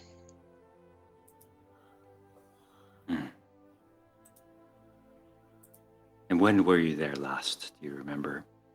I was but a boy. Oh, that was some time ago then. But still, Indeed. that was sooner than the last time I was there. Can't recall the last time I laid eyes upon those beautiful peaks. And he kind of looks over his left shoulder back towards Mirabard, and it is doubtful I will see them ever again in my lifetime. Maybe we will go back. But there are things to do first. And to be honest, I'm not sure what's left to get back to. Why? What have you heard? Things have degraded in recent years. Oh, I'm sure those are just rumors. Possibly. No. Those halls are still lined with gold. Surely. I hope you are right.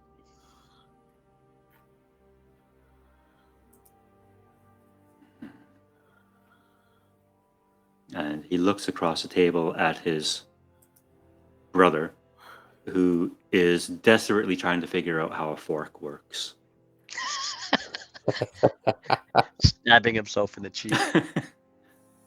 Yeah, and he's just shaking his head.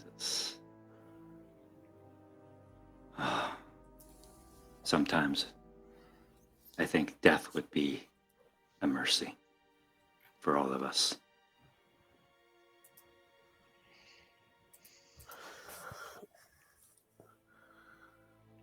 What's your story? Zurich will say to the troubled one. To the one with the fork? Yes. Vogar. What's your story? Vogar. He looks at you, snarls, and holds his fork up threateningly. And Vig just kind of intervenes and says, I would recommend you do not talk to him. Zurich will shrug his shoulders, divert his attention. Back to his mug. So you're a lucky dwarf. Oh, I could taste but the freedom that you have. Once more, I would give everything. How did you get in debt? To that one. I made a bet. A bet that I lost. How much are you in debt for? More than I can pay in one lifetime. Dare you wager a number?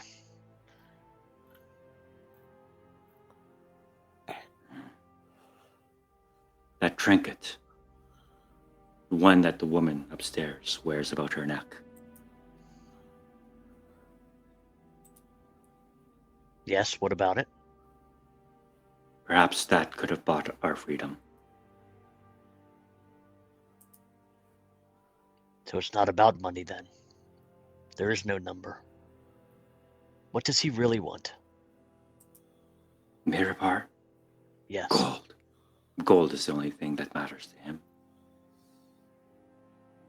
If there were a dragon reincarnated as a man, that would be Mirabar. Why don't you just end him right here and now? Sick your dog on him. Take his head. I'm no murderer. Are you? Jerk will stay silent, divert his attention. Back to his mug. You can see Vig kind of stare off into this, like past Vogar and into the wall behind him, just kind of 1,000-yard stare. If something were to happen to Mirabar,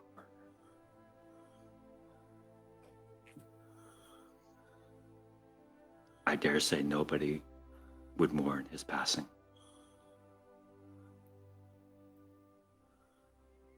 Maybe that was my point.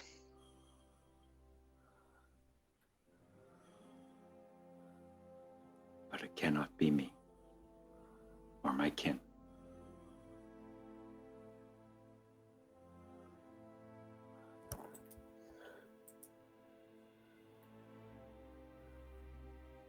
Zurich will stay silent.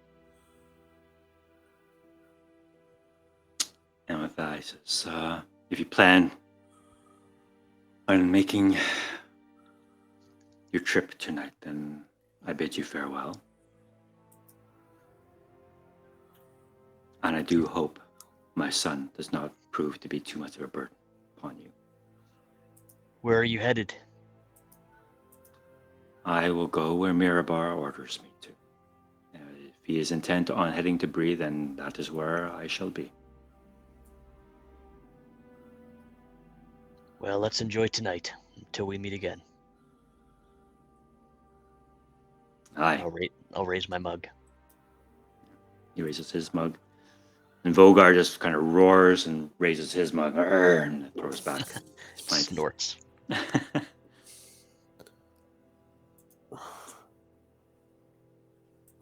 All right. So with the carts changed, Eucaliel, you have gone upstairs. You see Ewan has just finished his conversation with Goldie. He turns to you and says, just the woman I wanted to speak with. I was telling your illustrious hobbit friend that I must He's join very you. illustrious. I intend on joining you. Wherever you shall take Barolas, I will be at her side. And in that time, I will be in your service. You're welcome to join us. Are you free to join us? That is another matter I wish to speak with you about. Mirabar has contracted me to complete this journey to Bree, but obviously I cannot complete or fulfill that. So there is the matter of buying out that portion of my contract. And what is the cost? Do you know? I do not. I'm not good with numbers. I just lift things. But he holds up the dagger that you gave him. I do not know if this was a gift that you had given me. You're free to do with it as you wish. Do you think that this might be enough to buy my freedom? It might. But I will say, as a merchant, he might recognize something in that dagger that you do not.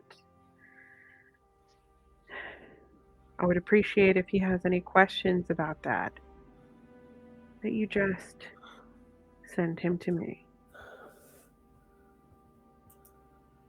Of course. I'll speak with him right away.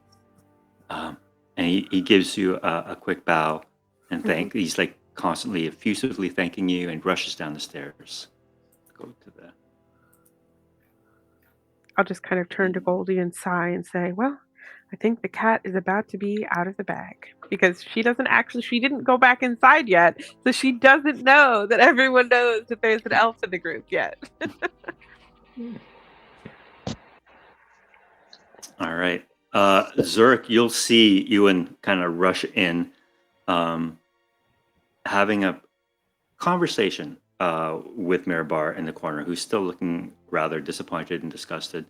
Across the table from him is Ederic. He's kind of moved over to join him at the table. You can just see Mirabar erupt in anger. And he takes the dagger that Ewan had given him and just kind of stabs it into the table. And then he stands up and he points a finger at you, Zurich. He says, You and your friends are stealing everything from me. First, you will not allow me to do business. You strand me here in this forsaken place, and now you steal my help. Dirk will not even turn around. I'll be tuned in if I get attacked, but I won't acknowledge the outburst. Settle down with your drama, I'll say without turning around. And so you hear Ewan say, So you will not release me then? Yes, of course I'm not going to release you. Who's going to lift all the crates and carts? Not me, certainly. And look at Ederic. He's bleeding out of his chest. No, you're not going anywhere, my boy. You are with me to the end. And he picks up the dagger that he stabbed on it. But this I'll keep as a token, as a reminder that you should never dare try to bargain with me again. And he just kind of puts it under his cloak. Ewan, you can just see him just suppressing rage. Wait, hold on a second. Does Mython witness this? No, Mython is This you're is while out in the burying bush. the body. Yeah. Okay. Yeah, you're out there burying the body. All right. Zurich will turn around at the sound of the dagger hitting the wood. I at least want to be able to see what Mirabar had. Do I You'll recognize clearly see it's an elven dagger. an elven dagger? Huh. Zurich will chuckle.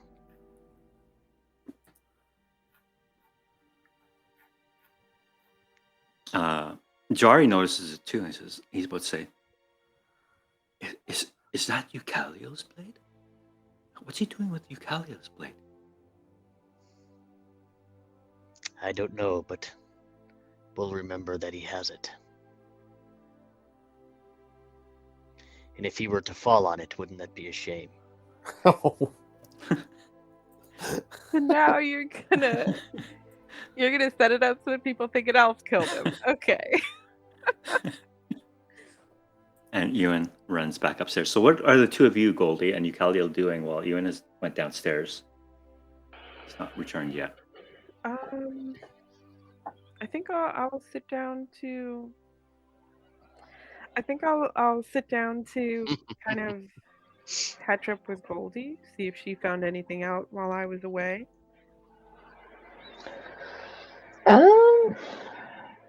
No. It's just, if I'm honest, he seems a little bit in love. That's how my brother acted when he tried. Well, that doesn't matter. I don't know. I think I trust them, but I don't know if I trust them because everyone seems very, I don't know, honest. I think he's trustworthy to the sense that I don't think he would ever intentionally do something that would harm us. It's just a concern of unintentional harm. Yeah. But I mean, you can't hold that against him. absolutely. That's the thing, right? My thing is, do we trust her, point at the door, and the guy downstairs? She is someone who needs healing. And I will make sure that she is healed. And if there is something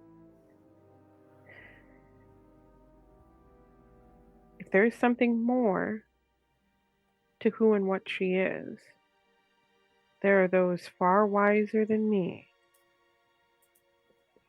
who can get to the root of it. How do you think your kin will react to you showing up with? Well, they may not be happy if I show up with a lot of untrustworthy people, but Yeah.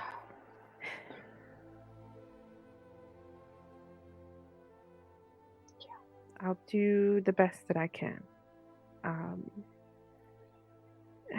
I don't know if you know this, but among my people, I am young. Very young. Yeah. I won't necessarily say that I get treated like a child, because I don't. But there are many who don't expect much from me. Of me. They don't expect much of me. And I would love to prove that wrong. But if I don't, there are many who will be ready to notice that I am exactly what they expected.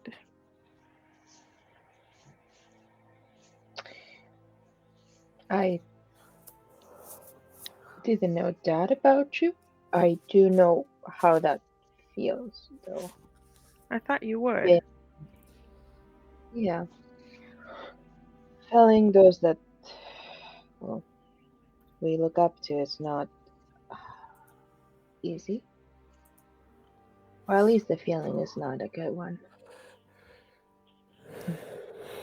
I feel safe to the extent that for any of these people that we might be bringing with us that I am uncertain about, I feel confident that the people that I bring them to will be wise enough and strong enough to deal with my failings.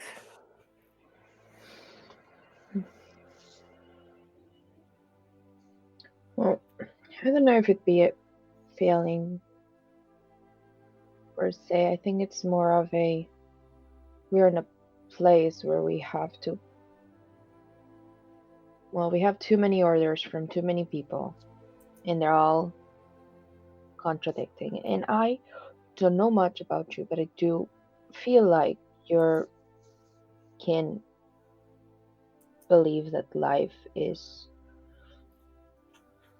well, should be preserved. And I think that we're at a point where we should, if we want to go without them, we would have to kill them because they seem like they want to come with us and they're not going to get rid of the amulet. And Zurich will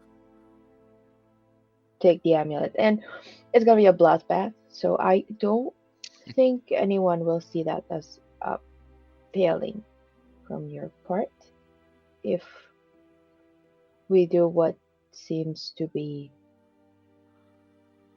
the safest route to non-murder.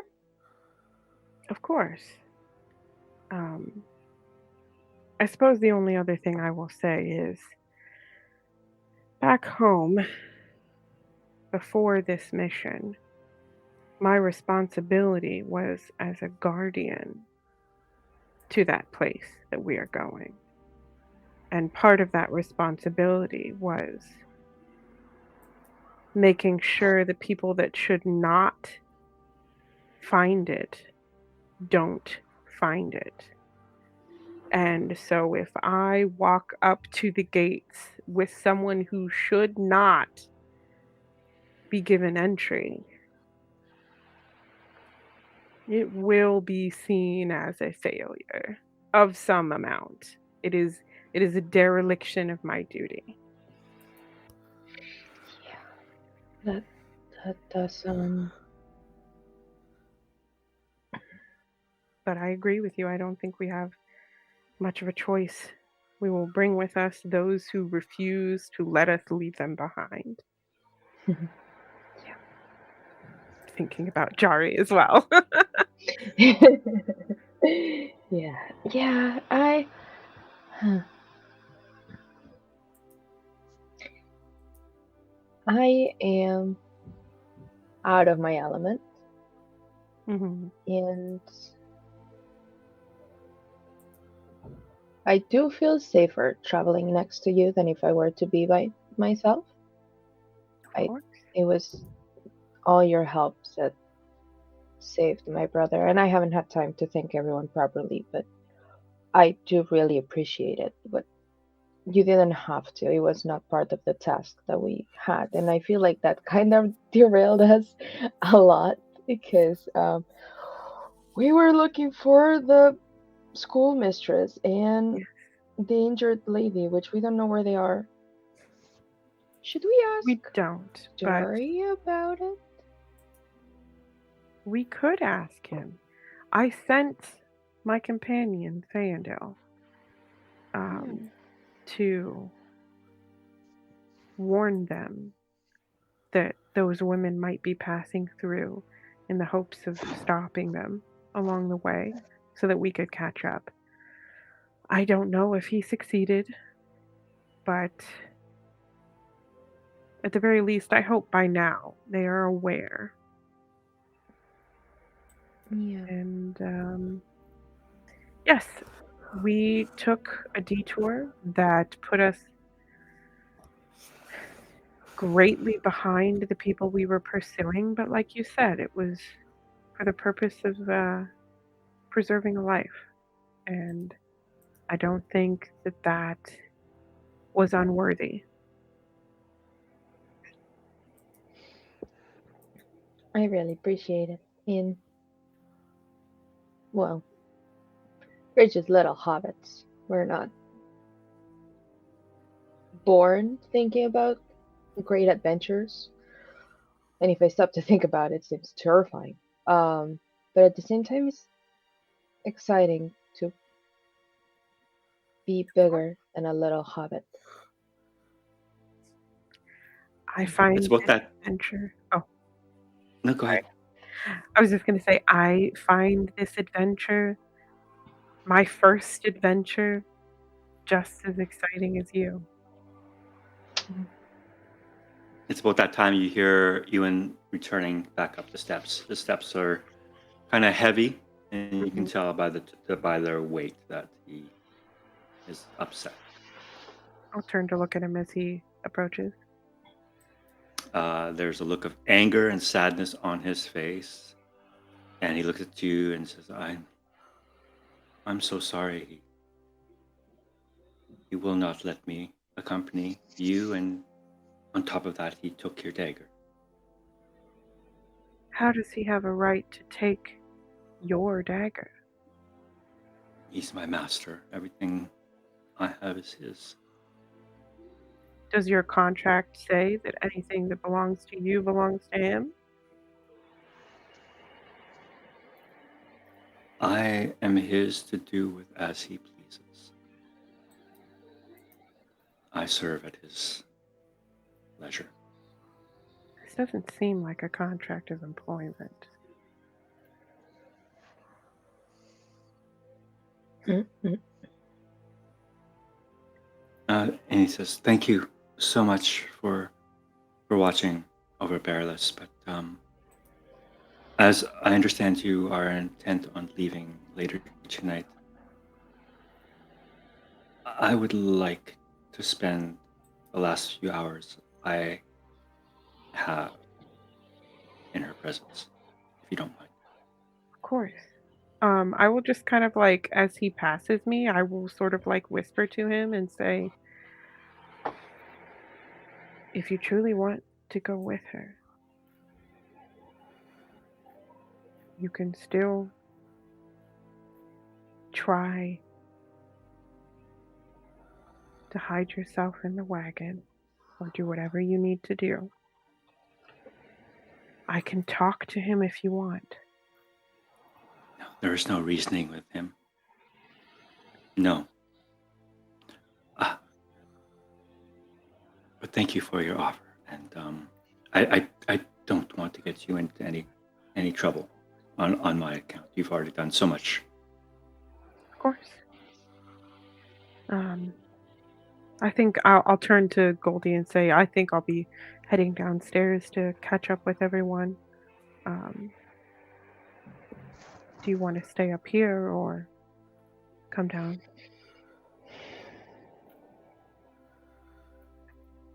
I gonna stay a little more, but then I'll come downstairs. Okay. I will head down to the main room. All right. I'll say it is now about dinner time, and Jack is starting to pull out, and it's starting to get a little darker. You guys have finished burying Terry Mac. Yes. While we're doing that, Turk would like to pick some wildflowers. I can see some about the yard here. I'm sure there's some further away. Just to leave as an offering on the grave, but also to bring some flowers back so that the boyfriend can give them to Baralas. Okay. Yeah, that's very nice. Also, is there a lantern? Is there a lantern about that I can borrow, perhaps? Yeah, there's going to be a lantern about. Yeah, for sure. Okay. I would like to borrow that lantern and well off the side. Well, no, well off the side path here with the whole plot. But Turk knows that people tend to hide things in latrines, so he's got the lantern, and I'm going to check out in the latrine because, like I said, people hide things in there. All right. All right.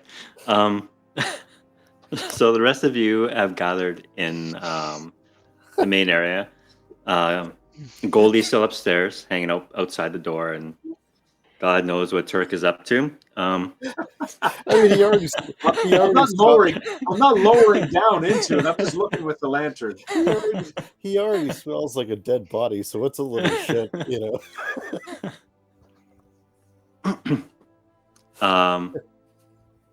Zurich, you will have noticed that Hirlanon has gotten up and left before you guys, the rest of you, have gathered into the room. Like just left the room, or like gathered? Yeah, his he stuff? left. Well, yeah, he didn't have much stuff. He just has whatever he was carrying on his person, Did he and wait he long walks enough out. to see me come back in? No. But isn't he supposed to be the ward of? Isn't he supposed to be with Baralas? He's not leaving on his own without her. No, he just left. He just left this room. Okay, right? yeah. He just sort of went for a walk or whatever. Okay, yeah. Well, if we're all congregating back in the main hall here, Zurk will propose that we spend the night and leave in the morning.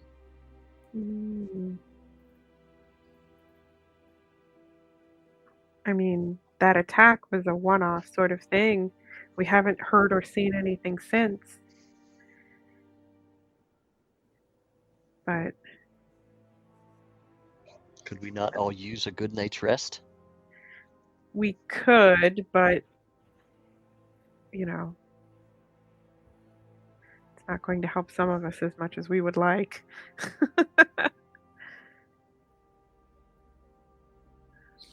Jari speaks up as well. I thought we were heading out tonight under cover of darkness so that it would make the road safer for us. Is that not the plan? That's what Hirlanon wants. I think what matters is what we want.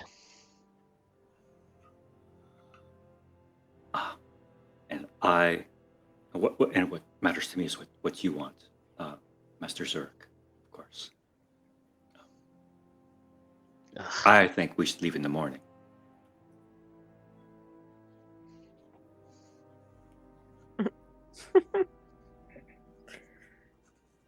What say you, Maidan?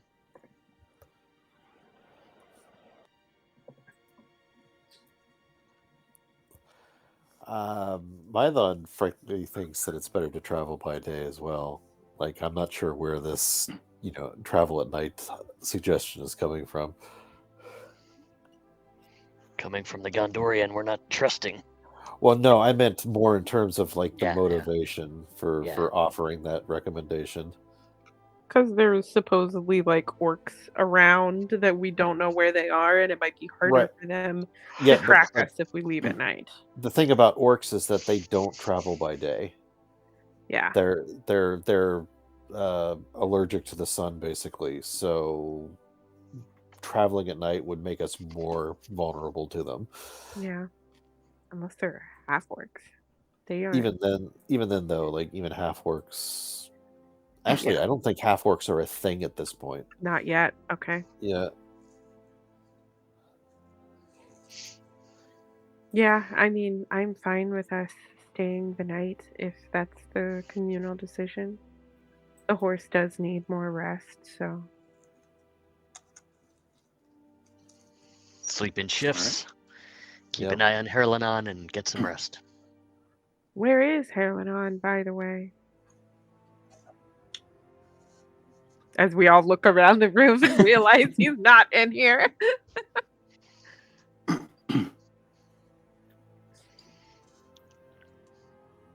Perhaps one of us should go upstairs, check on Goldie, make sure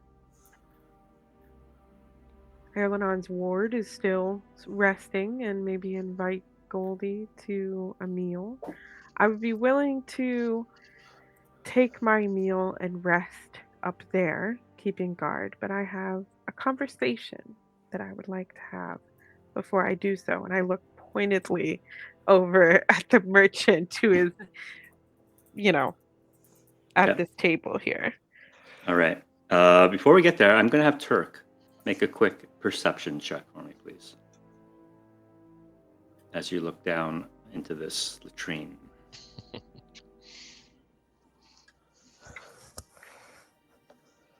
$22. If there's a secret down there, he's seen it. You do see something that catches the light of your lantern. With a 22, I'll say it's not like a gemstone or anything. It's more like metal. Is it within reach? No. Well, It's like a good 6 feet down. dangled by my toes. Oh, okay. 6 feet down. You get one of us to help you. Maybe use do the rope trick that you used in the well.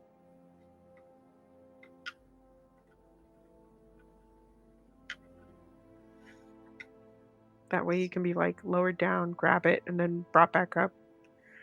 So yeah, sure. I'll. Maidon smells as bad as I do. Maidon, would you? I'll take Maidon aside, away from everyone else, and stand out here in the alley and sort of whisper to him. There's something in the latrine. It's shiny. I think it might be worth looking for. Can you give me a hand and lower me down?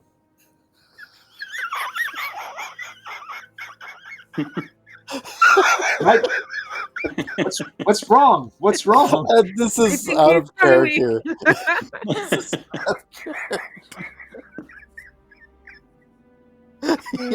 You're asking my character to drop you into the shit. That's Okay. Hey, don't forget my background, my character's background. That's what he does all the time, or what he did. Yeah, Mython I think He'll enjoy it. I think Mython it will by give you he'll give you an incredulous look, but when he realizes you're serious, he'll be like, "Yeah, all right." All right. So with Mython's help, you are lowered down into the latrine to dig around a little bit in the refuse for that shiny object. It is a blade, about 3 to 4 inches long, very thin, the sharp end, but it seems to be snapped and broken. So what is left? The handle and a part of the blade? Not even the handle, just the blade portion of it. Looks like the blade portion had snapped off and tossed down here. So Can you make investigation check for me, please? Investigation now that you're handling it. I was just going to say, once I'm out and we've got better lamplight, and if there's there must be a bucket of water about, clean it off. And I've got a stiletto. I'm going to compare it to the stiletto. Okay. Go ahead and make that investigation.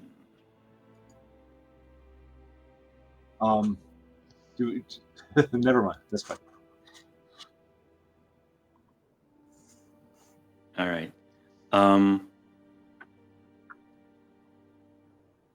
You find a bucket of rainwater. You clean off the blade, and it does match the stiletto blade of the one you already possess.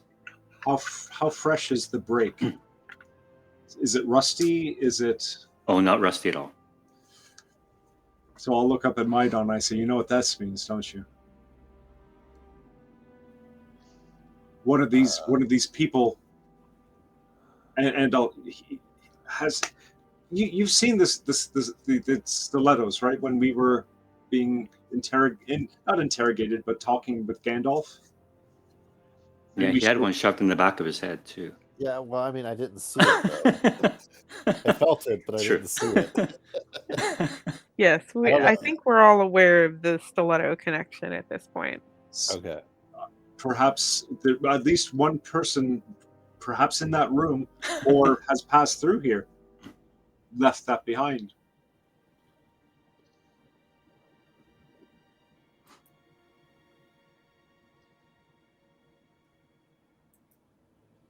Goldie, how long do you stay upstairs? Oh.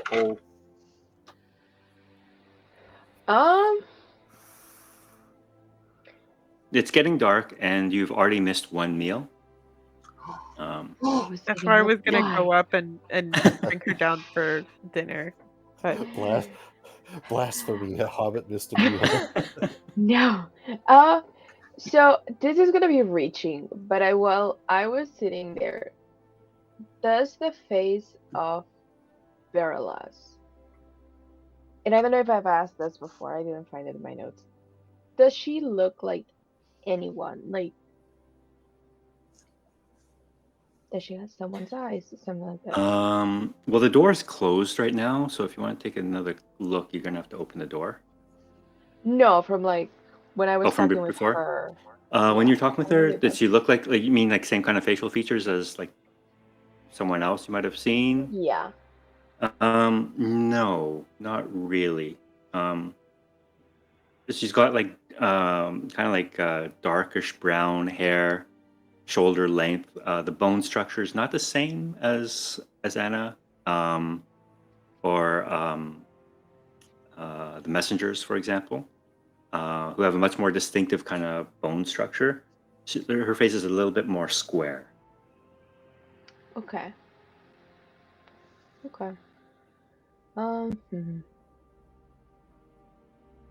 I think I wouldn't be waiting by the door because I feel weird intruding in the privacy, but I do want to wait by the stairs because I don't necessarily trust.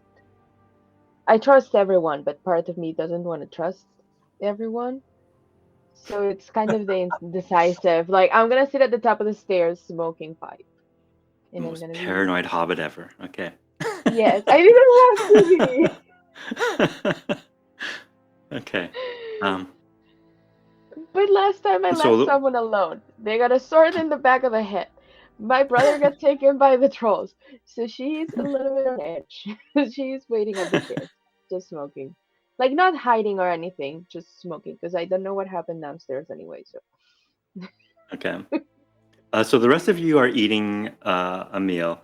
Jack tells you, "I'm sorry to say, there's some. my inn is at capacity. There's no room between the merchants and Borealis and Hirlinon. There's only one room left, I'm afraid. The rest of you, I can make out spots for you to sleep here in this dining area. I mean, it's not as comfortable as a bed, but you'll be warm and dry, at least. I don't think we have any problem with that. Does anyone want that one room that we have upstairs? Turk offers to sleep in the stable in the hay. You're more than welcome to, but I haven't had a chance to clean the stables out in the last few days. Do you have any? Tell you what, though. Tell you what. If you clean the stables out, I'll let you stay there for free. Oh, what a bargain! Sure, I'll take him up on that. Give me an opportunity to check out the stables, just in case somebody's hidden something there too. I think I would offer to let the Hobbit ladies stay in the room. I think I'm probably going to stand guard. Well, trance guard for the night. So I don't necessarily need like a room with a bed. Okay. Yeah. I would just say that, they're more than welcome to it. All right. Mirabar is about to leave, and I know you want to have a conversation with him. Yes, I do want to have a conversation with him. Is Mython still outside, or has he come back in?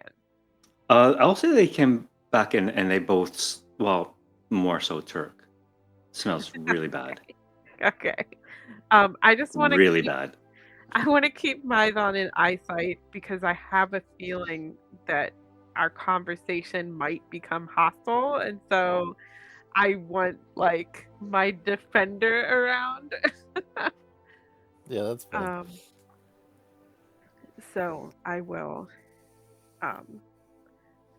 approach the merchant and just say, if I could have a word with you, please, before you head to rest. Of course, and you must be the elf everyone is speaking of. You can pull your hood back now if you like. We all know.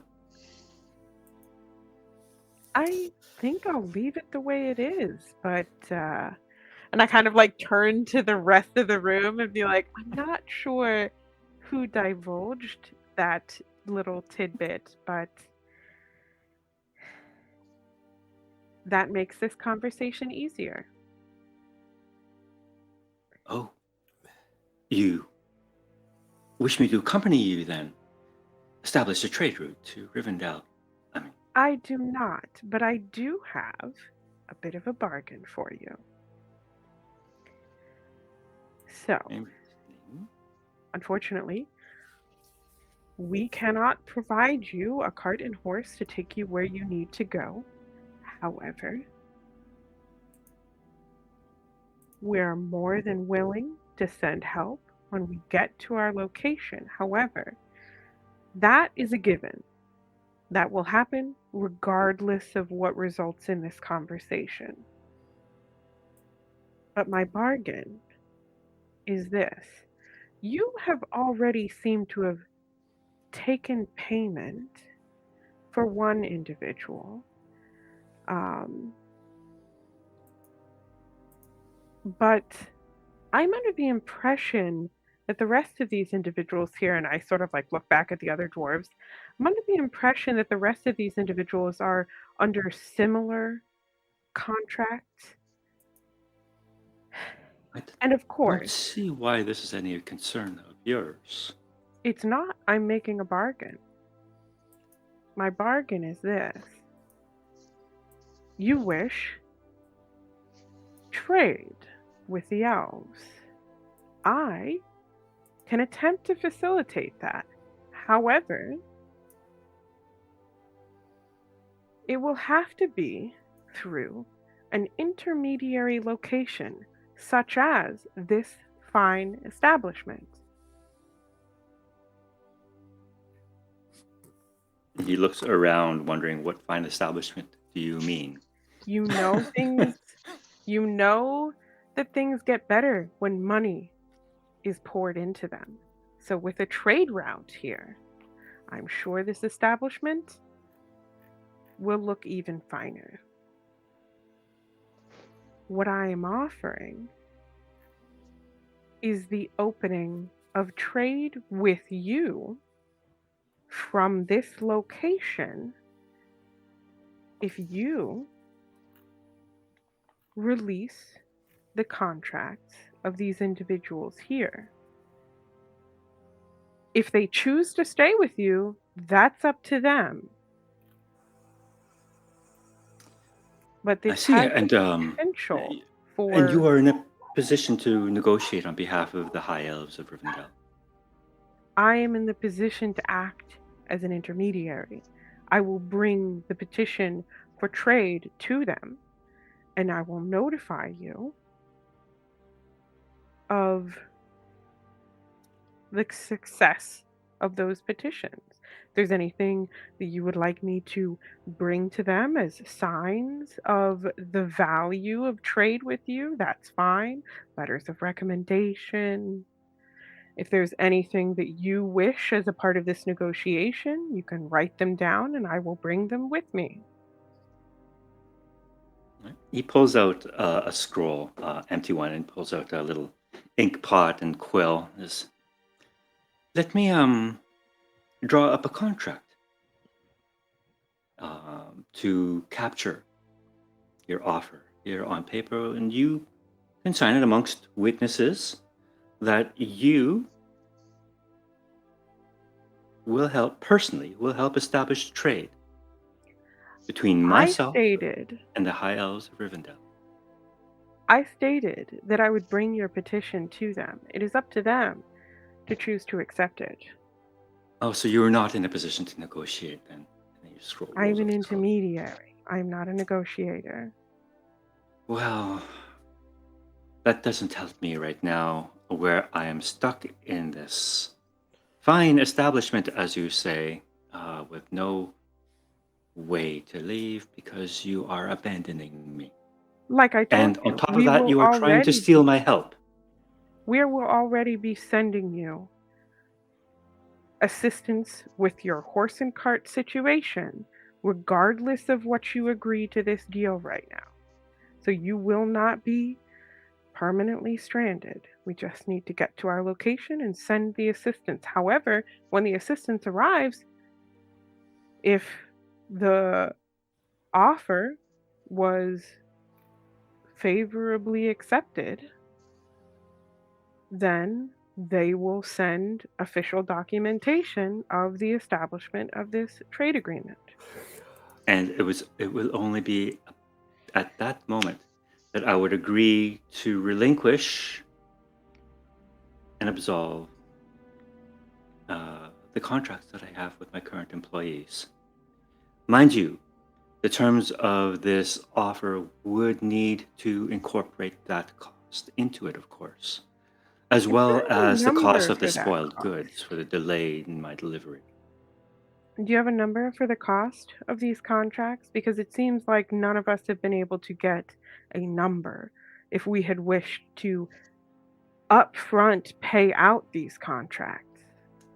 Well, let me say this. If I'm stuck here waiting for somebody that I can really negotiate with for on these terms, then I will communicate it at that time and no one else. In the meantime, these individuals will remain in my service until further notice. Unless there's something, of course, that you can offer me immediately, like perhaps a horse, or perhaps an escort to Rivendell. I'm sorry, we only have the one horse. And even if I were to escort you to where you are asking, I cannot guarantee that you would be provided entry, in which case you would be stranded there. Well, I dare say better there than here. How do And you you hear know? Jack yell across the room, I heard that. How do you know you're not going to be in the middle of the woods? Or on top of a mountain? Or in a canyon? I'll take my chances. These are elves. They must live high and mighty. They would not leave me on their doorstep to die. I just I'll give take my him like chances. a very like cold smile and just say, you can believe what you like about that. I will still put your request for trade to them if that is what you like. But if we are not going to make an agreement, then I would like my property back. And I hold out a hand. He looks at you curiously. And what property would that be? An item that I provided for the payment of a contract that you chose not to pay out. I am not aware of any such contract. Mydon steps in and he says, she's talking about the dagger. You know that plainly. Stop being an ass. You can see Edric reaching for his spear when you say this. He's still like. Do we need to have this conversation again? He will say, looking at him. And you just see Jack rolling his eyes at the other end. Oh no, not this again. And does he say that, or does he just roll his eyes? You can hear him muttering it. Okay. Is it loud enough for Mydon to hear? Probably.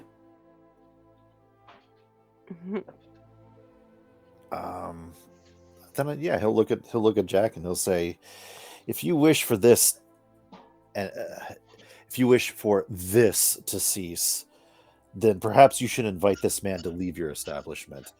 He is a disruptive presence. Every time I have these problems, it always involves a ranger. Perhaps it is the ranger that should leave. And Mirabar, in the meantime, says, Yeah. No. There's no need for violence here. I believe this is what you're referring to. And he pulls the dagger out. And he just holds it in his hand and says, oh, this is quite an exquisite blade. And it's my dagger, right? Like it looks like the elven dagger. Yes, it is yours. Okay. I'm hoping he's not going to try to give me like a normal dagger back. No. You're a merchant. You can't tell me that you didn't notice the exquisiteness of it when you took it. Oh, I knew exactly what it was and who it belonged to. And it now belongs to me, so I do not know what you mean. It is payment for the clearing of a contract, and you know that because the person came to you offering it as payment. You chose not to clear the contract, which means that does not belong to you. You can only accept it if you clear his contract. And he leans forward a little bit, kind of holding the dagger close to him so you can't grab it easily, and says, so tell me, why do you want that dullard anyway? He just moves boxes from here to there. Just no special skill, nothing special about him. Why are you so interested in him? Because I'm interested in anyone who doesn't have the freedom to choose their own path. He was perfectly free to sign into the contract with me. I never forced him to. He did that willingly. And now he's willingly trying to offer payment to clear that contract. And you are arbitrarily refusing to accept that as payment and just taking it from him when it was offered as payment?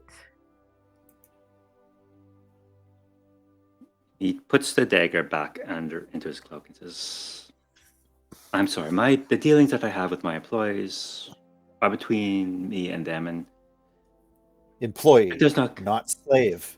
You do not own the man. His property is not yours. Again, how I treat my people is between me You and treat them. your people abominably, sir. And even if I do, that is not your concern. But It is my concern because the lady's interests are involved. Edric now has a spear in his hand and he's standing up. Okay. I mean, if this is how he wants to do it. Please. It has already been made clear that you wish to retain him in your employment. Therefore, what I am asking is for my dagger back, because it was provided with the understanding that it would be payment to clear a contract. Since that is not the case, I want it back.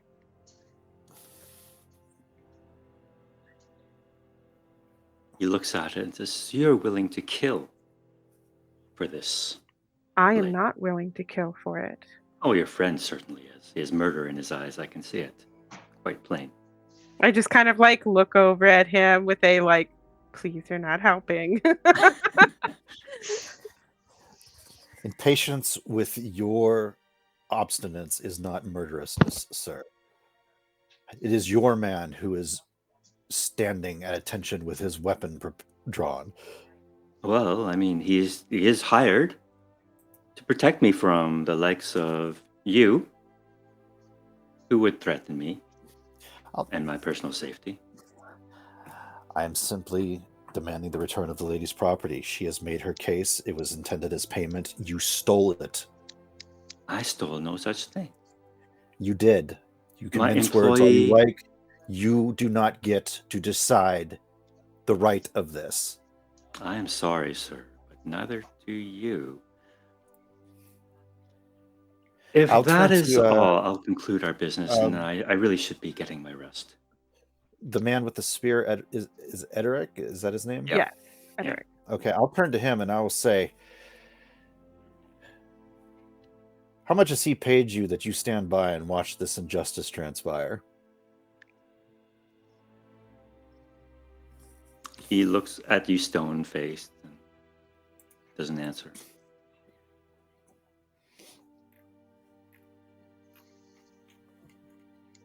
So now Mirabar is standing too, and the two of you are kind of blocking him. He's kind of cornered in this little corner here and says, if you don't mind, I really would like to get some rest now. I just have one more question for you. Just a question. Because I am trying to understand your position.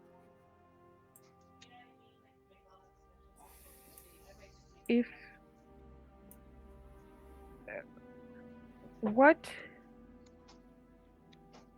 makes you believe that the dagger is yours now? Oh, I possess it. I'll tell you what, though. I'm not a man of no principles. I'll make you a deal. You want your dagger back? You want the freedom of that imbecile upstairs? Fine. Give me your horse. Where are his goods right now? Where are his goods right now? They are on the cart? The other They're cart? in the cart. They're in the cart. Yeah. I think he moved them all too, right? I'm going to go and I'm going to take possession of his goods in his cart. Because that is, he is the one who is constantly saying possession is 9/10 of the law. I'm going to take possession of his goods and cart. Not only that, but it's in Mari's cart. Yeah, and that cart belongs to Marigold. So yeah, I will. I mean, because for Eucaliel, it's not about the dagger. It's not like she was super attached to the dagger. She wanted to give the dagger back to the kid, but she will, she will step aside since, as far as she's concerned, guy makes no sense. He's just like, Yeah, okay, I'm gonna go upstairs and relieve Goldie. Is Turk hanging around? Yeah, Turk will be around. He's like a dirty sock, man. He's everywhere. Yeah. Yeah. I without further comment, I'm just going to turn around. I'm going to walk towards the exit, find Turk wherever he's hiding, and I'm going to say, again.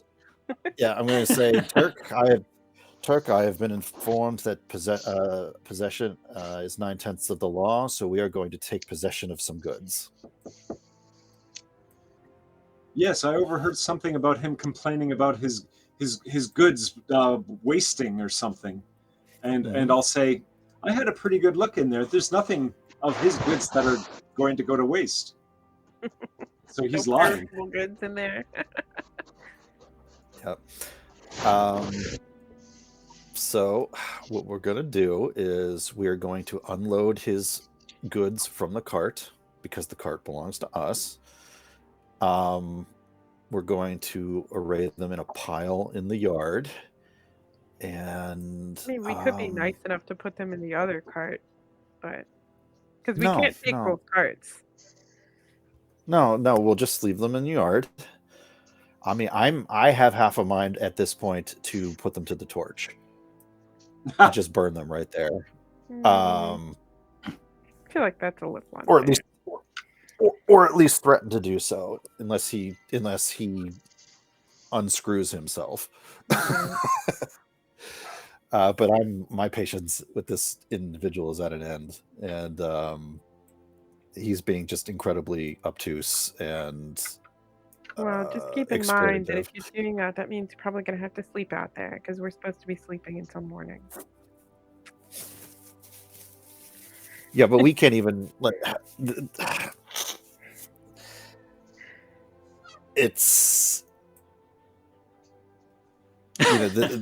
yeah. This you probably this behavior.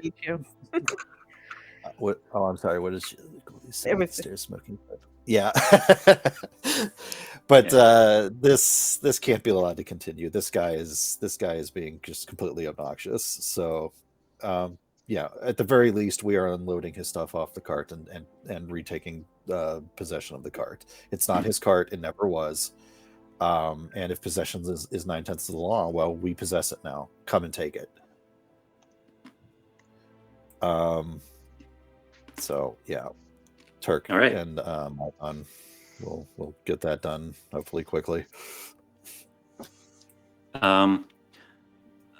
Well, when you two leave, you don't get very far.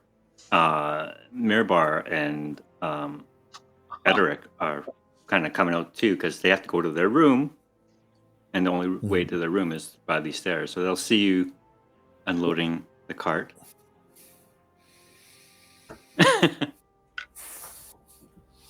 Edric steps forward.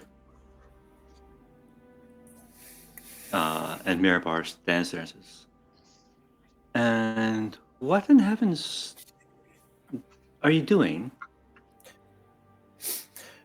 Well, as you have informed me more than once, possession is 9/10 of the law.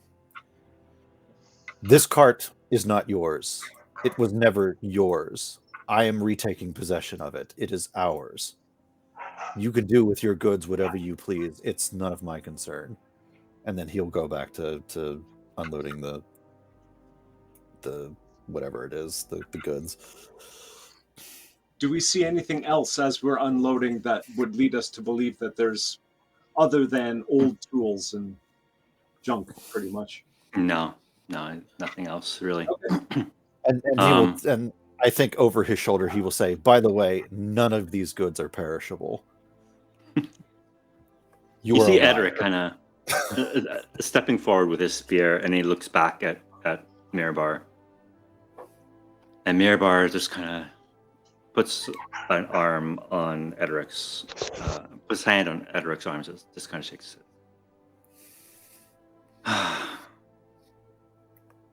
It's not worth your life, Edric. Let this brigand have his way. Yes, brigands who take back their own property from shifty merchants. All right. And they try to get up the stairs, but they see Eucalio there and Goldie sitting smoking a pipe. Well, I'm just heading up the stairs. I went up, saw Goldie there, said, I'll take your shift. You can go down and have your dinner before everything is cleaned up. And I will go to position myself outside of the door. So I don't stop them from going upstairs. Okay. And he I'll pauses. just like. Sorry, go ahead. No, I was gonna say, and I'm on the side, so they can Okay. walk by. That they can walk past. He does pause in front of you, Eucalio. He says, "It truly is a shame we couldn't do business. But perhaps It another is. time." Perhaps another time. And he and Ederic head upstairs.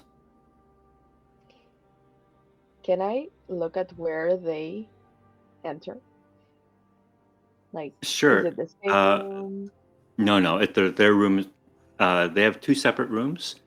The merchant's room, Mirabar's room, is the farthest one down the hallway, and Ediric's is the one right before his. And then right after theirs is Bariles's. Hmm. And then the last room is like the closest to the stairs, I guess, which is the one that they were offering us. Yeah. Okay.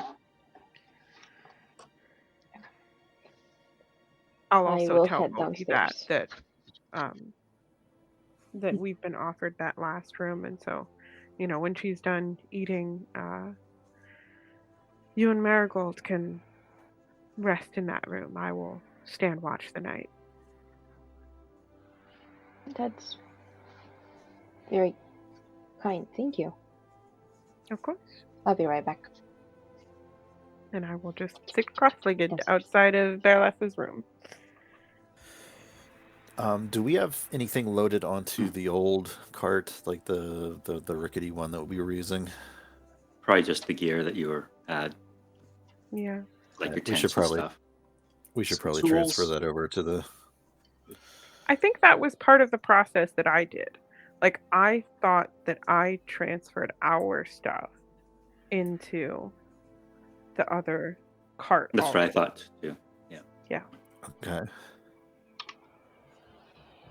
Yeah, so you go to do that, and you're like, wait, some of this stuff in this It's cart Yeah. familiar. is in our cart Yes. over there. Hey, these are my woodworking tools. Yeah. Eucalio's Okay. been busy. Not too long after, you see Ewan kind of exit Bariles's room very quietly, close the door behind him. And he kind of looks Sees at me you a little sitting surprised. next to it. Yeah, and he looks a little surprised. Says, "Oh, I thought you were leaving soon." Apparently, we're going to be staying the night, so if you would like to stay longer, feel free. I will stand guard outside. Despite my better judgment, I did try to talk with the merchant and see if an arrangement could be made. But he would not even return the dagger, so for that, I apologize. Now I feel indebted to you now too. Poor kid. I'm terribly sorry. I did not mean to get you involved in my problems. Is there anything I can do to help you? You're perfectly fine.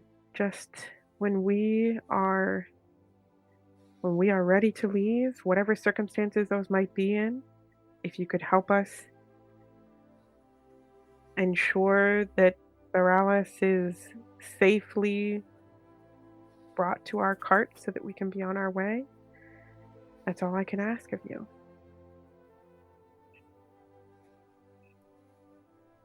I will do that. I'm just going to go down and grab some dinner for myself. I haven't course. eaten yet. Rather famished. Perhaps I will Don't come worry, back I up later tonight and look in on her later. I will keep If you don't guard. mind. Thank you. all night Oh. long. I don't say that. And Ewan Zurich, you see Ewan come back into the dining area, look around, and basically head straight into the kitchen to look for some food.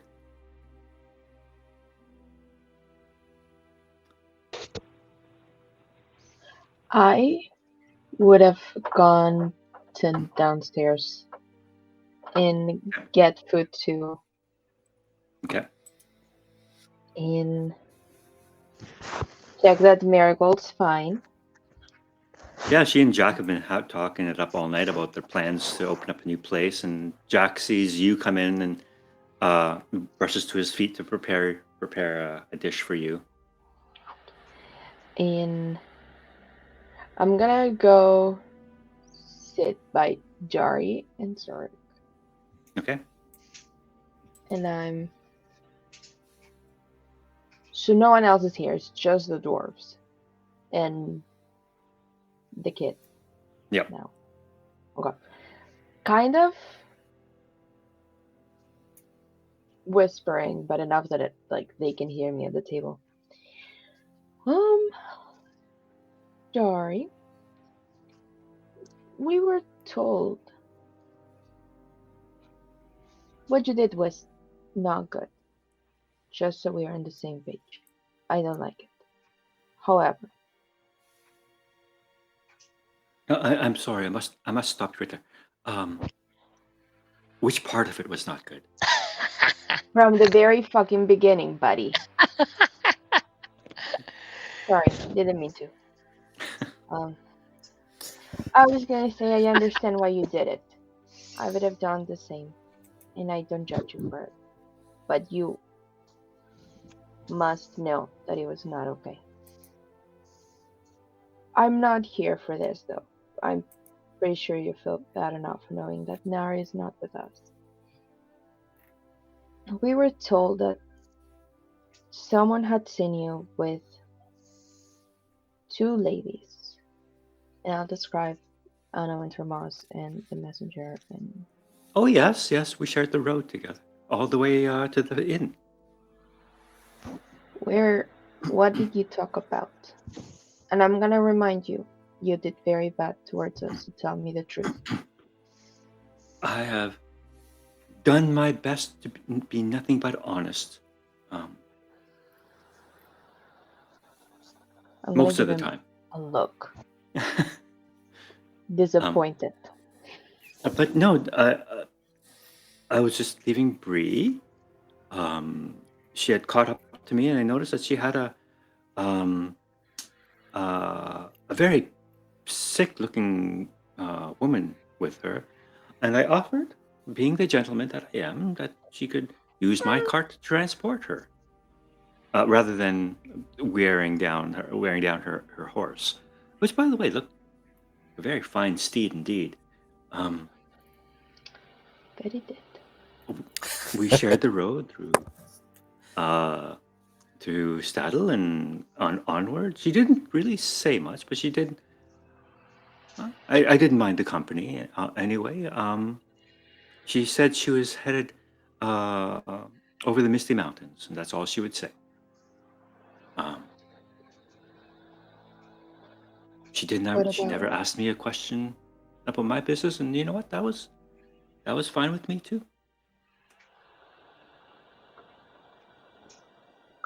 what about her injured companion? Did she say something? Did she seem like she wanted to be there? Well, she seemed over the course of the journey. It took several days. She did manage to regain some strength, and was able to sit up, and much like her friend, didn't say much. I would catch them every once in a while, just giving each other the odd glance now and then. But you know me, I don't stick my nose into other people's business. Huh. But Because I know you, that's why I'm asking you. well, again, she just the most I could get out of her was that they were headed over the Misty Mountains, and when I asked about her friend and how she ended up being in that state. If she needed assistance at all, she said no, but they would be getting assistance when they arrived at their destination, and that was of. They made it quite abundantly clear that it was none of my business. Perhaps when I say abundantly clear, it was spoken at the end of a very pointy weapon. So I learned my lesson very quickly, and so I said not a word for the rest of the trip, except for perhaps regaling them of the roads and the wonders that we were passing by. But aside from that, it was quite eventless. And it Will seemed we? like injured. Sorry. Sorry? Oh no, I was just about to say when we finally arrived at the Forsaken Inn, I offered her just to come in and to have a meal and meet my family, uh, perhaps get some rest. But she insisted on carrying on. Was it that night that your cart in. Well, hold on. Our cart and our horse was stolen? No, not the cart, the horse. Indeed, it was.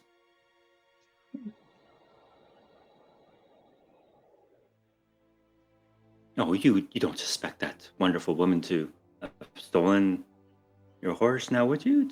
You seem so pleasant, quiet, but pleasant nonetheless. Let me put it this way, Jari. I didn't expect you to steal from us either, and here we are. Oh, but you see how everything worked out in the end, though? I mean, that's all that matters, is it not? Here we are sitting about a table sharing a drink and laughing about our past adventures that we shared. Jari. Nari could be dead. I do hope you're telling us the truth. If not, I'll be very disappointed. I'm gonna look at his dad. And His father's ignoring him completely. He's trying to anyway. okay. But when you mention Nari, Jari's face goes from that kind of annoying smile that he always has on his face to this kind of serious very quickly. Mm-hmm.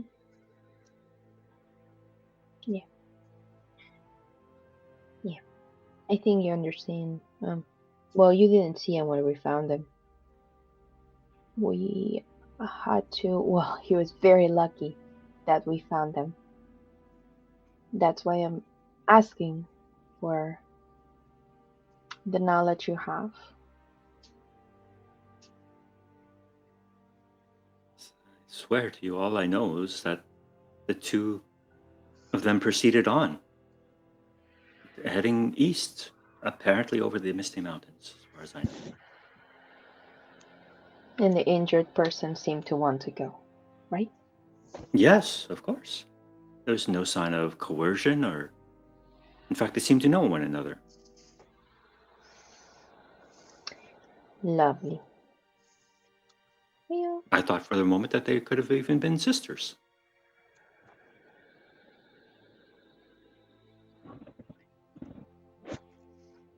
I think we should not do the foolish thing that they did and put some watch, and I'm gonna look at Zurich, on our horse and wagon. I really don't want to wake up here alone without a way to move on tomorrow. Zurich nods.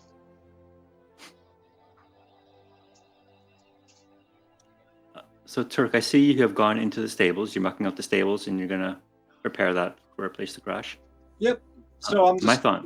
I'm just going to look around if there's anything. Okay, That no, could be there's useful. nothing really here. Just Okay. my thought.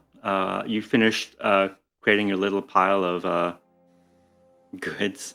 What would you like to do? I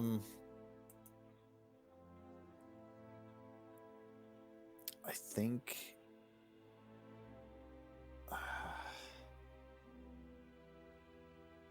I don't know. I don't trust anyone in this place outside of my companions any farther than I can throw them. So I think he may just decide to bed down in the cart for the night. Okay. All right, so you bed down in the cart. Your horse is in the stables with Turk. Mm-hmm. All right, cool. And you, Khalil, you are trancing outside in the hallway, kind of Yes. guarding, half guarding. Yes. And Jack has come out and prepared some sleeping mats and rolls for the rest of you in the dining area. Yeah, I think unless they choose not to take up on the offer, Goldie and Marigold have that room that they can sleep in. Goldie, do upstairs. you take Jack up on that offer?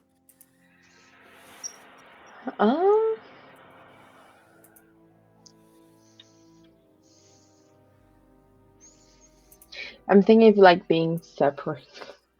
This on this brain. Marigold is only going to go up to that room if you go up.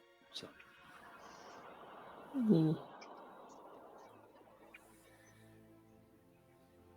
I think we should do it.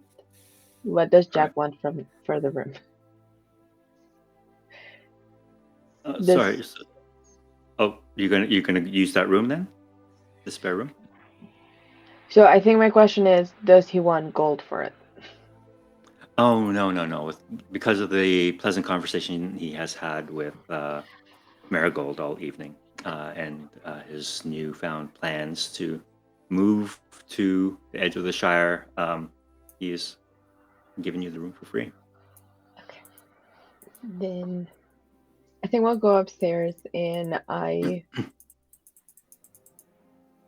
because we're right next to them. Mm-hmm. I want to leave the door open, and I'm gonna tell to, the door is open. If you need help or anything, we'll try to maybe. I don't know. Should we? There's a lot of things we should be watching. I don't know if we should be sleeping. You need sleep. Go ahead and sleep. I will be resting my eyes out here, but rest assured, I will be conscious and aware of things around me while I rest. And if anything happens, I will let you know. Okay. But yeah, We we won't will leave you leave the behind. door open. Oh no, not that. Okay. Can I have you all make a perception test with disadvantage, please? Okay. One quick question. Before we make our final bed down, can I just go speak to the horse and just say, as best you can, please don't let anyone take you other than us, those you trust, like myself, Maidon, Turk, you know.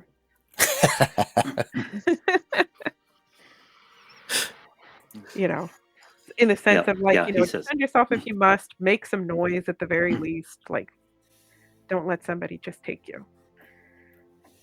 Yep. You get a nod and Mhm. that's a little stamp, Mhm. stomp. All right, so you have all found a place to hunker down for the evening.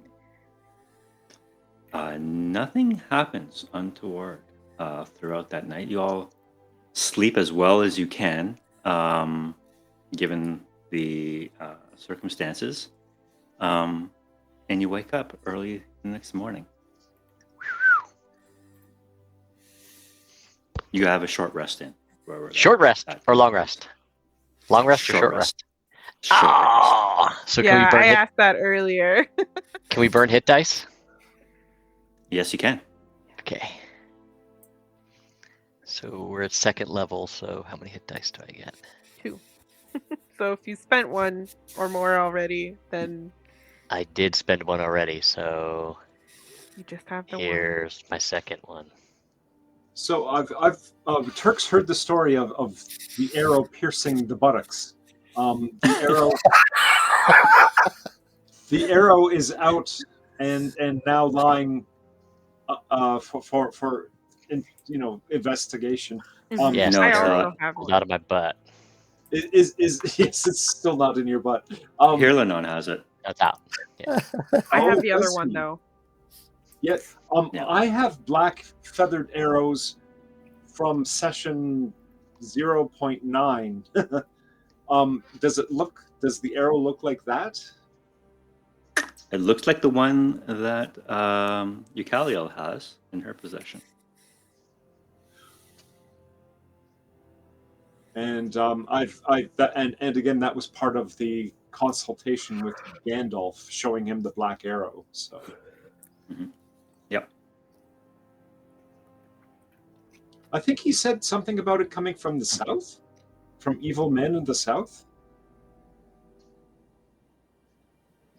not orcs. Yeah. But when I looked at it, my observation skills told me that it did look kind of orcish. Mhm. Okay. Okay. Was that enough healing for you, or did you need more? 2. Zurich. Oh, I'm good. 8 rolled an 8 plus 3. It was 11, so I'm back at full health actually. Okay, great. Wow. Thank you. That butt Yep. heals fast. All right. Yes. Buns of steel. One night's rest on the ground, and you're fine. All right. That's why he does all those squats. The following morning, you all wake up to the smell of cooking.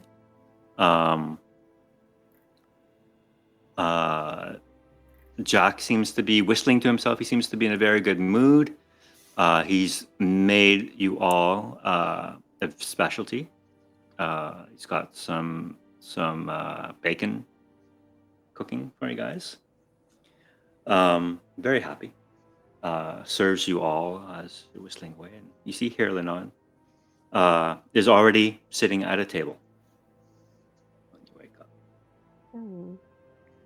Should I And be- he looks at you and says, I thought we were leaving last night. I had gone ahead to scout a little bit and come back to find you had all gone to sleep. Yes. We decided to rest. It came to our attention that if it were indeed orcs that had attacked in the night, that if we traveled in the day, we would be much safer from them. I see your reasoning there. You must pardon my ignorance. I am not familiar with these parts of the world. Orcs function differently where you're from. And the fact that I have yet to encounter an orc in person. But it is good that you are seasoned travelers and with experience of this part of the world. I'm sure that Barilus and I will be in safe hands on our journey to Rivendell today.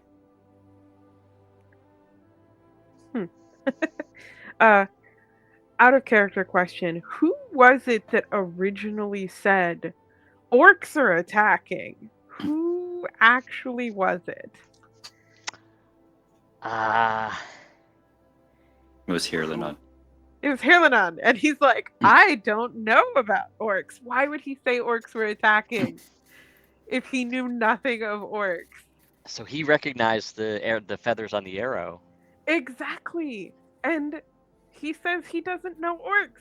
So Well, he just out. lied to us. So everyone here is some kind of liar or thief or Yeah. And yet they're all Unfortunately, accusing Drellis, us of being utterly trusts him. And like, I'm just like, they're accusing us of being what they are. You know, like Yep. they're projecting more than a multi-screen cinema. Yeah. And honorable people have a very, very little tools to use against dishonorable people. All right. So Mirabar and his trusty bodyguard, Ederic, are back in the common room now, too.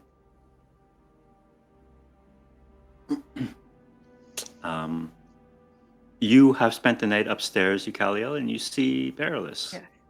emerging from her room. Oh, does she look better? She does.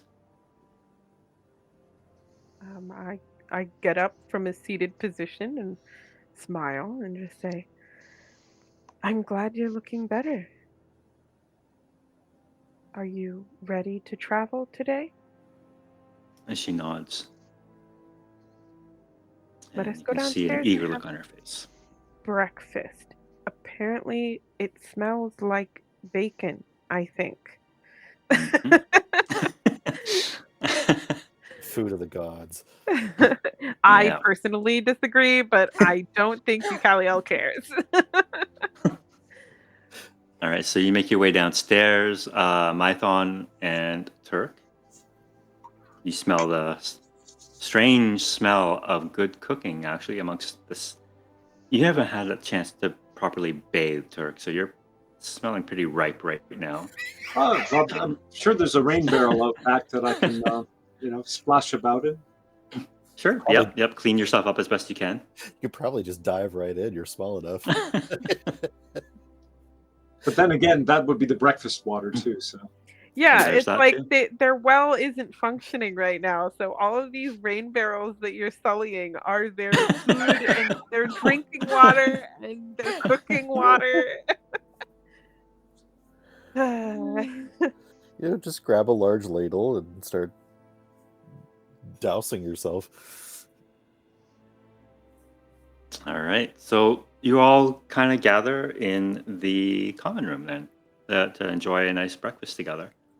I'm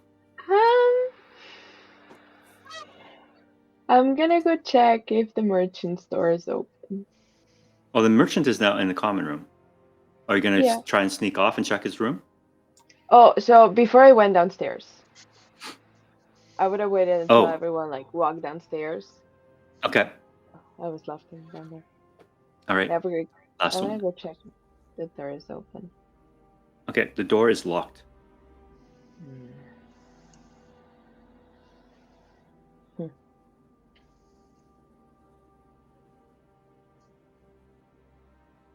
Can I check Berila's room?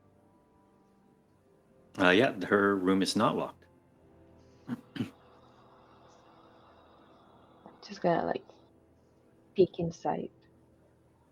Okay. It's same as you saw yesterday. The bed, she did try and make it, but I mean, it's basically one sheet, and it's Yeah. pretty stained at that. There's not much to this room at all. There's no belongings or anything. There's a small satchel of stuff that she would keep, like an extra cloak or something like that, but nothing that you see here of value. No weapons or anything. No.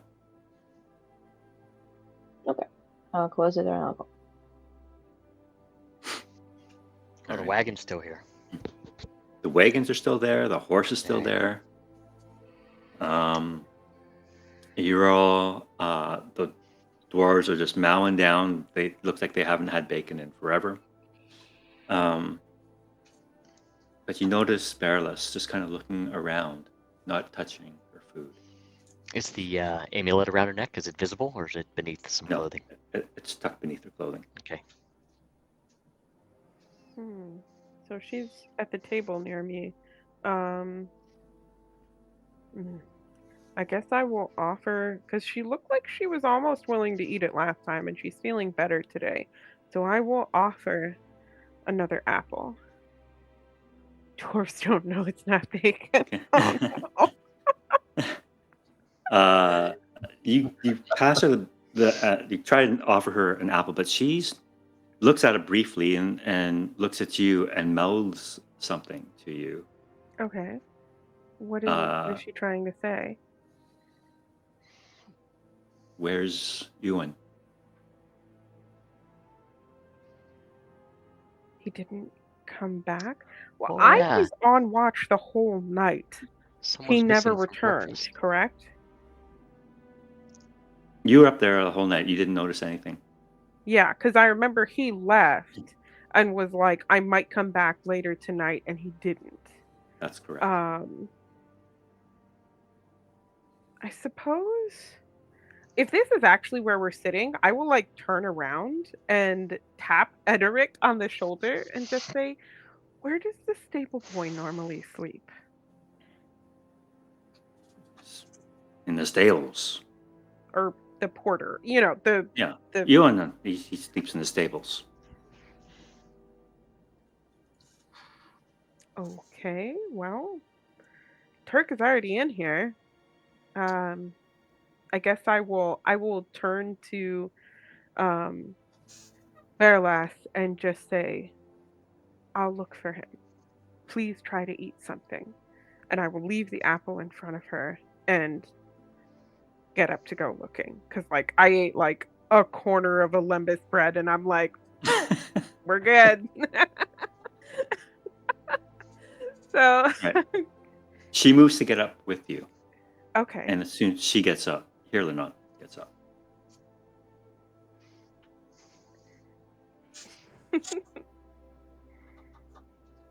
Hirlanot says, so what seems to be the matter? We're looking for someone. He looks about. Oh, Ewan's missing. He's probably in the latrine or something. I'm sure he'll be by soon. Well, we're going to look. Come if you want to. And I'm going to get up and continue moving. Because I know I can't get him to stay. So I'm like, fine, whatever. If you want to follow us around like a puppy, then so be it.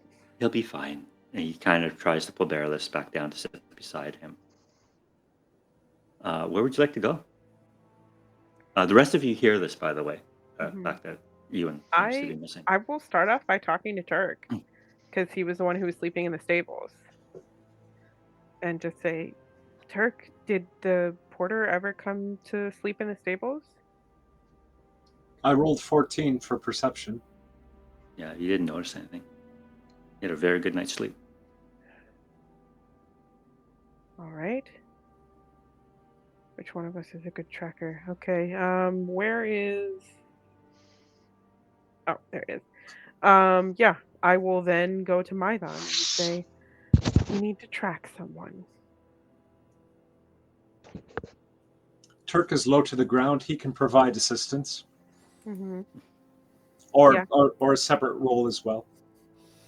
Another pair of eyes. I'm willing to gather both of you. I'm not good at tracking. I'm not bad. Turk's not bad. Mydon should be good at it, but historically. We shall see. We shall see how he is today. Yeah. All right. So tell me where you guys would like to go or look for Ewan. Okay. The last time I saw him, he was heading down the stairs. Yes? Mm-hmm. Okay. He said he was going to grab a bite to eat. Okay, well then I should probably ask a little bit more. I guess I will ask some of the dwarves because I feel like they wouldn't lie to me, and just ask them if they saw him come in to get a bite to eat. Yeah. After He most of said. us had left. Last I saw him, he went into the kitchen. Oh yeah. Okay. Well then. I'm like, come, we must go tracking. I head to the exit and then I turn around and be, never mind, we're going to the kitchen. I will ask Jack if we can peek into the kitchen because we're looking for a lost porter. Whatever. Just don't make a mess. Okay. I will head into the kitchen. All right. So you guys go into the kitchen and it is a mess. And you look at the pots and pans that he cooked your breakfast in, Mm-hmm. and it turns your stomach a little. Good thing I didn't eat the bacon. All right. But yeah, there's no sign of you in here, obviously. Is there a door outside from the kitchen? There is. This is the door here. Okay, I wasn't sure if it was a window or a door. Okay. All right, then this is where the tracking starts. So I will head out this door and be like, let's look for tracks, everyone. All right. So who is doing the searching? I need one person to roll, and Okay. Maidon, I can support. Python. Are you exhausted? Oh. Yeah. So it'll Maybe. just even So out, the right? a straight roll.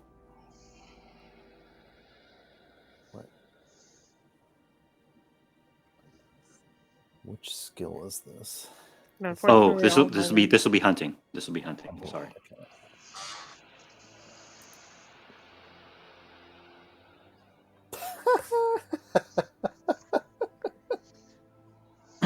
You look around, and with all the tracks and traffic that you guys have made around the well and the back area here, you don't see anything else.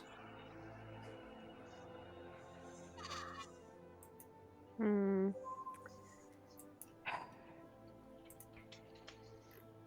Goldie will put the bacon down and go check if the cart and the horse are there. They are. Can I look around the cart? All right. But nothing out of the I'm ordinary. gonna peek down the well. Not there. Okay. Can you make a perception check for me, please? Okay. Which one of us? Both of us? No, Eucalio. Okay. Perception.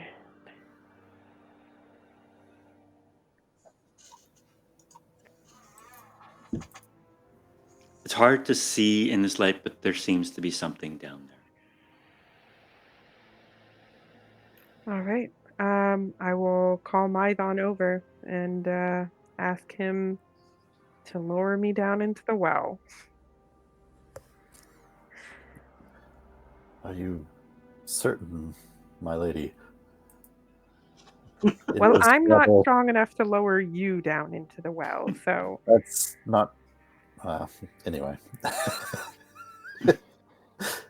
if the poor boy is down there, he deserves a proper rest, just as your fellow ranger did. Yes, but why not send someone else like Turk? We should not put so much of a burden on these hobbits. We must pull our own weight. He actually weighs less. Oh, he's We still must pull our own weight.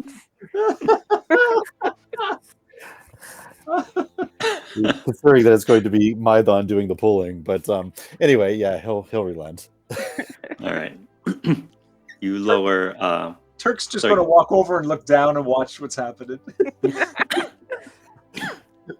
Eating bacon. You're lowered down into the well, and indeed, the stench from the previous corpse still kind of lingers here. But there's now a new one at the bottom of the well. It is Ewan, and in his heart is your dagger.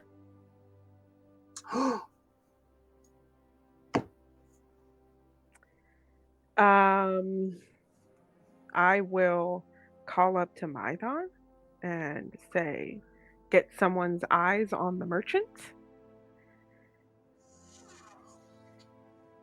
Because he was the one who had the dagger. So, and then I will sort of like get the rope tied around so that both of us can be lifted, or one at a time, it doesn't matter, and send him up And once we get to the top, I'll do like a true medicine check in good lighting to see like, did he die before the dagger was placed into his chest, or Sure, go ahead and make that medicine check. okay. And since you have people helping you, I'll say you can do a straight roll. Okay. I was gonna be like, can someone help me, please? Okay.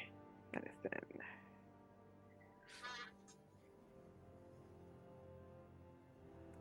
Nice. Finally. No, this poor boy died from being impaled in the heart by a dagger. Okay. And well, I guess once the dagger was in, it would obscure if a different dagger was actually the one to make the killing blow. So, okay.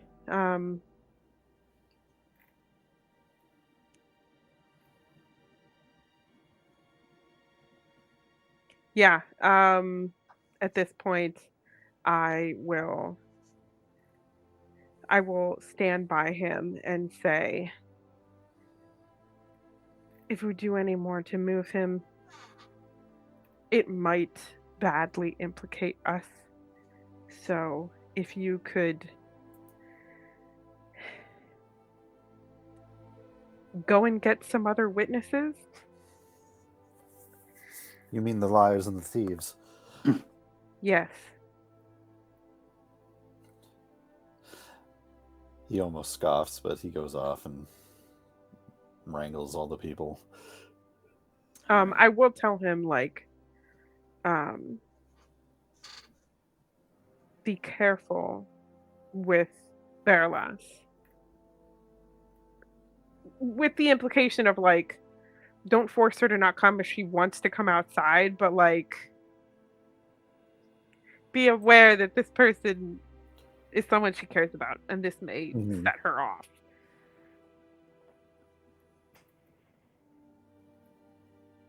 Okay.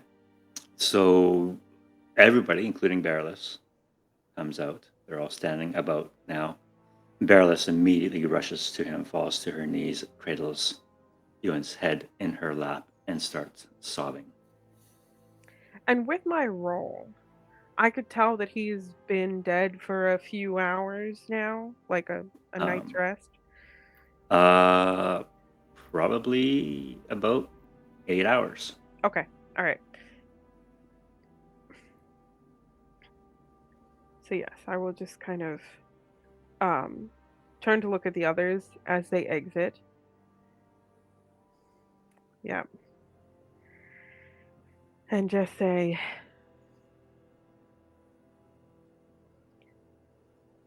this boy was killed by this dagger last night and thrown in the well. The last person, as far as we know, who was in possession of this dagger was the merchant. Mirabar says, "What utter nonsense! Look at me! Look at the boy! There's no way I could have done that to him." Did you give that dagger to someone? No, I brought it up to my room. And was your room intruded upon at any time last night? Well, it certainly must have. Do you lock your door? Was the lock Of course I do. I'm no fool. disrupted? With brigands staying at the inn, of course I would lock my door. So if your door remained locked, then who could have gone in and gotten that dagger? Perhaps somebody who wanted it so badly for herself. Why would I have argued so hard for the freedom of this young man, only to steal back my own dagger and kill him with it? And why would I want him dead when I need him to help me on my merchant caravan? I don't necessarily Now I'm down think... a man. Who am I going to get to lift the heavy things about here now? I don't necessarily think you wanted him dead, which is why I'm asking for you to tell me if someone took your dagger. Well, somebody must have. That you saw nothing, heard nothing. Your guard, did he see or hear anything? And he turns to Edric. Well, did you? No, sir. I was asleep in the room next to you. Didn't hear a thing. And I was resting in the hallway all night that night.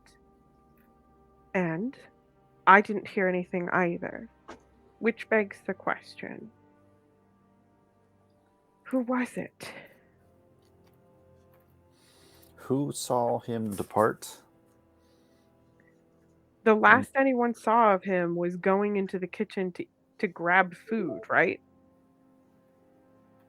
Yeah. Yep. Okay. And that was Oh. after I had already gone upstairs. Most of us had already gone off to our rest. Sorry, you were saying something? While Mirabar is spinning his tails here, Zerk is going to eyeball Ederic and see if Ederic shows any facial expression while Mirabar's doing all the talking. No, the only time EA reacted was when Mirabar asked him, did you see anything? Okay. Aside from that, he's pretty stone-faced as always. This guy is pretty much emotionless. Do the rooms have windows to the outside? They do. Well, maybe we look at the outside of the window, see if it looks like it's been tampered with in any way. Hirlanon steps forward and places a hand on Barilessa's shoulder as she's weeping over Ewan's body. And then he looks up at you, all of you, and says, "We must leave this place immediately. This place is not safe. We have had arrows shot at us yesterday and now a murder. Don't we need to make sure that we are not bringing the danger with us before we leave?" The danger's already here. The murderer's among us. Exactly. If we leave without finding out who it was, then either those who are left behind are left at the mercy of this person who's still with them, or those who leave are exposed to that danger as well. We need to resolve this. We also need to give this poor man a burial. Now that I agree. He did not deserve the death that he received. Most certainly, I will help with that. But we must, I insist, move. Solving this murder. My primary concern is for the safety of Bariless, and I dare say Ewan would likely agree with me. What is the vibe he's giving about it? Like, Yeah, I also kind of want to insight him because I feel like he's just trying to distract us from finding out the truth. yeah. Okay. Guys can both make insight rolls if you like. You can all make insight rolls here. Insight. Because most of us are going to be making it with disadvantage.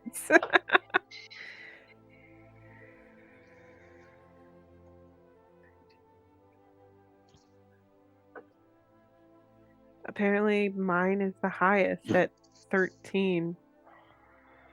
Unless someone hasn't Yeah, rolled yet. No, you've all rolled. It looks like Okay. 3, 4, 5. Yeah.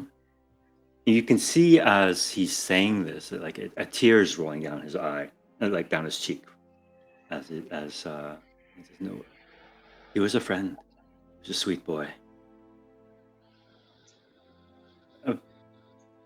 But we must move forward. We've been here far too long."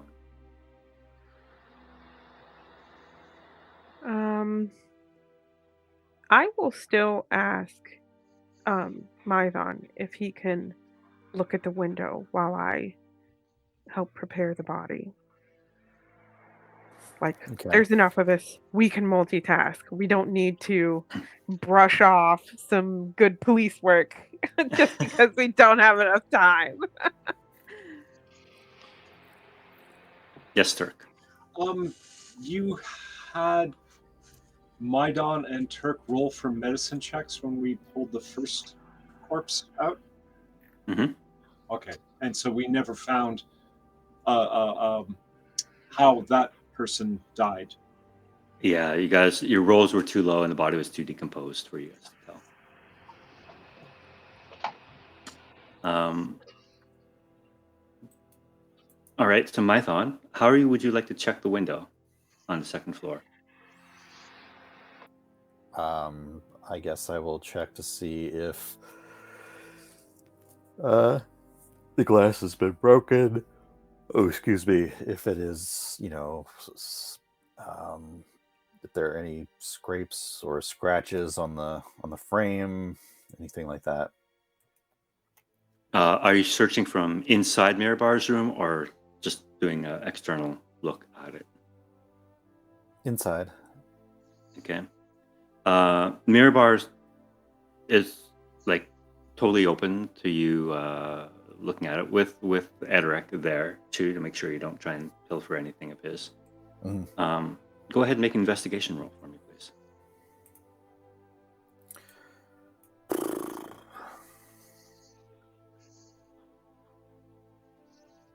You don't see any signs of disturbance at all. And as you're in there, you can see Mirabar who's standing in the hallway, just kind of points at the nightstand. I left the dagger. It was right there.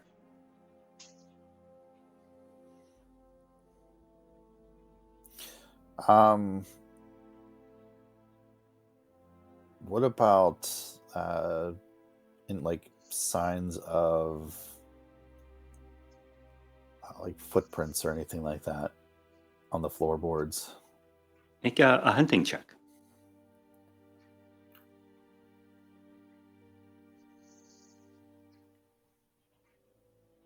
Where the? Oh, there it is. Okay.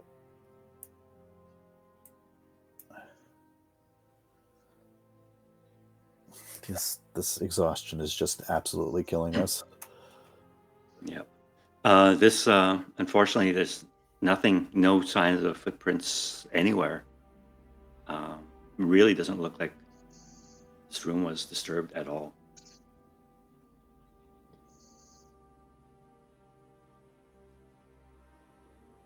Does it look like it was not disturbed by its occupant? Like, as in no one was actually in here during the night? Oh, he was in there. The bed might be a little off, not made properly, or you can see Okay. some papers, and you can see like there's a key chain kind of hanging out that he uses to lock some of his stuff up. But that's really it. Yeah. And I Some saw them scrolls. go into that room at night. Yeah. You did. Well, outside, I'm going to carefully take the dagger out, clean it, and if she's willing, I will offer it to Berlas. Like hilt first towards her. All right. She reaches to take it, and as soon as she touches it, she recoils in pain. That's not good.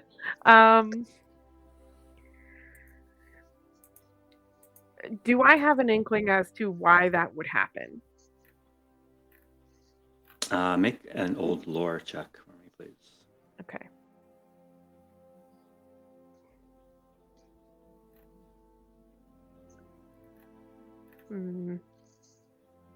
Okay, question.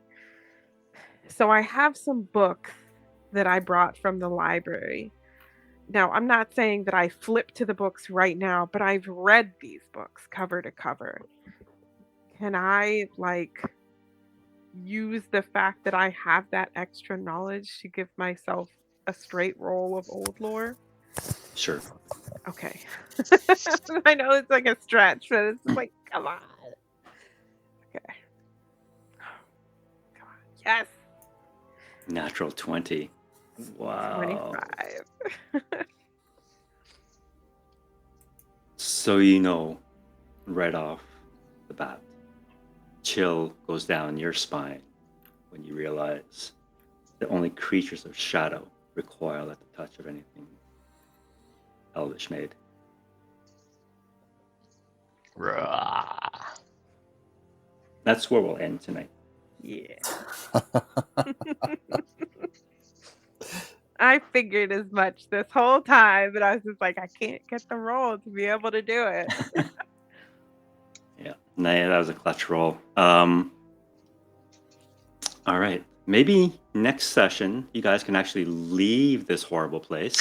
Mhm. Yeah. Hopefully, before more people die. Oh my gosh, Mhm. Mhm. worse than Death House. I know, right?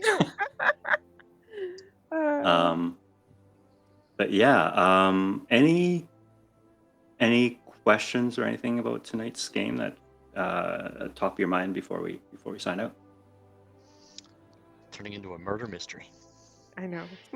Unintentional, way. but In a good way. Yeah. unintentional. But I mean, you have a whole crew of upstanding citizens to pick from. Mhm. Yeah. I think it was Colonel Mustard in the library with the candlestick. It's like this wooden cabin reminds me of the Hateful Eight. Yeah, Mhm. Oh, If you've never seen that movie. that was good. I like that one. Yeah, so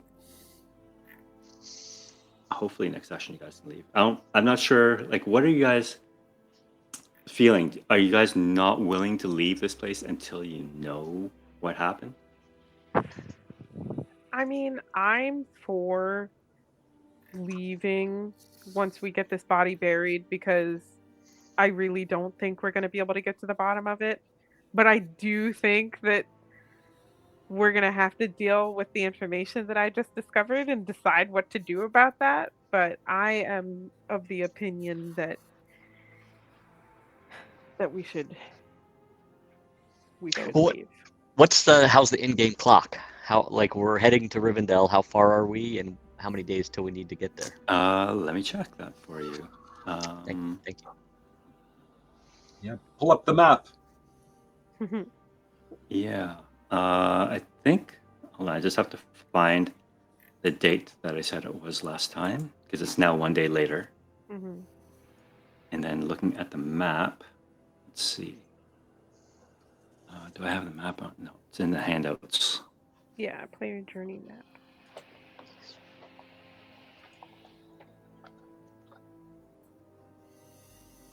It's huge. All right. So you are at about 2 hexes from the last bridge. And then if you are on horseback, I think because of Mython, you guys have double movement. Is that correct? Yeah. Yeah. That's awesome. So, and if you stick to the road, so you could potentially travel 4 hexes a day. 1, 2, 3, 4. So 2 days to Rivendell? 2, 3, 4. Just over 2 days. Yeah. But we have I swear we have another 2 weeks or something. Or more. Yeah, you have quite a bit more than 2 days to get there. Yeah. Let me see. Yeah, almost 3 weeks, I think, to get there. So you'd be well ahead of schedule still. You got lots of time. Okay. Cool. Yeah. It's just the concern of we're also trying to catch somebody who was heading in that direction, and there's several days ahead of us. Yeah. Yeah, that sort of got blown to shit. Wow, how Yeah. how cliched would it be to have a troll underneath the last bridge? I mean, that would be funny, Oh, but yeah, I'd love that. I will tell you, as a ranger, Mython, and you would probably know this too, Calio, that whole, you can see the fork of the 2 rivers and the Great East Road. That Mhm. area is called the Angle. And that's typically where most of the rangers hang out. yeah. The river on the left, the Horwell, also known as the Cruel River, very fast moving. A lot of people drowned in it. The only reasonable place to cross it is the last bridge. Yeah, so it's a good ambush point. We could just wait till the next bridge, actually. Next I'm just bridge. kidding. You can't. It's the last. It's the last. Oh, well, There is no well, next bridge. It's the last bridge. yeah. I mean, if there is a troll there, The last bridge. if there is a troll there, all we have to do is gather up 3 billy goats, and we'll be fine. Oh, actually, yeah, you can all roll an old lore. The DC will be higher for everyone else except Mython and Eucalia. Just because of this, hobbits generally probably wouldn't know as much about this part of the world. Is this anything to do with? Hold on. I was trying to exit out of that, but is this anything to do with my warded lands? Ah, yeah, probably. Yes. Yeah. Yep. You can do that. So you said you wanted everyone rolling, or Yeah, just that everyone, other people who are not from this area, will have a higher DC. okay, But gotcha. Zurich somehow has heard of it, for sure. But we and should still be rolling with disadvantage if we've got. yeah, Okay. yeah, just because you're a little exhausted. All right. Well, I tried to hit escape to cancel that roll that came up before, but since it didn't do it, I'm just going to roll a second time. However, I get No. double my proficiency. Okay. You The rolled roll, the same they're- both Yeah, they're times. identical So you roll anyway. the same. Yeah. So you get +4 to that, or +2, so 16. Yeah. And I need actually Zurich to roll one more time. Okay. Oh, you're not exhausted, are you? I am not exhausted. I am. No. Yeah. Oh, nice. Turk Okay. and Zurich are both not exhausted. The rest of us are. All right. So the two of you have heard rumors of the Horwell. The people who have drowned in it. You've heard stories that it's haunted. That there are souls of those lost in a last great battle against the Witch King of Angmar, drowned in this very river and now haunted. So that's the scariest thing you've heard of. And which people know Okay. this? Zurich and Mython. Oh, and sorry, and Eucalia. I saw. Okay. Sorry. Okay. Gotcha. But Mython and Eucalia, we rode over the last bridge and in that area. Easy peasy.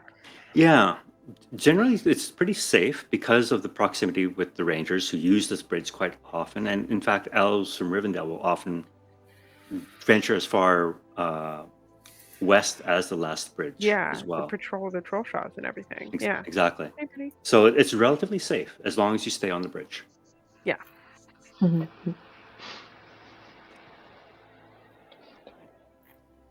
Okay. So with that, we will sign off here, and we will meet up in 2 weeks, and hopefully get some sort of resolution to this murder mystery. And you guys can finally leave this fine establishment. This forsaken inn. Yeah. Definitely living up to name. its name. Yeah. Yeah. All right. All right. Good game. Alright. Thanks, everybody. Guys. Thanks. Good night. Have a good week. See you Good guys. Good night. Bye. Bye.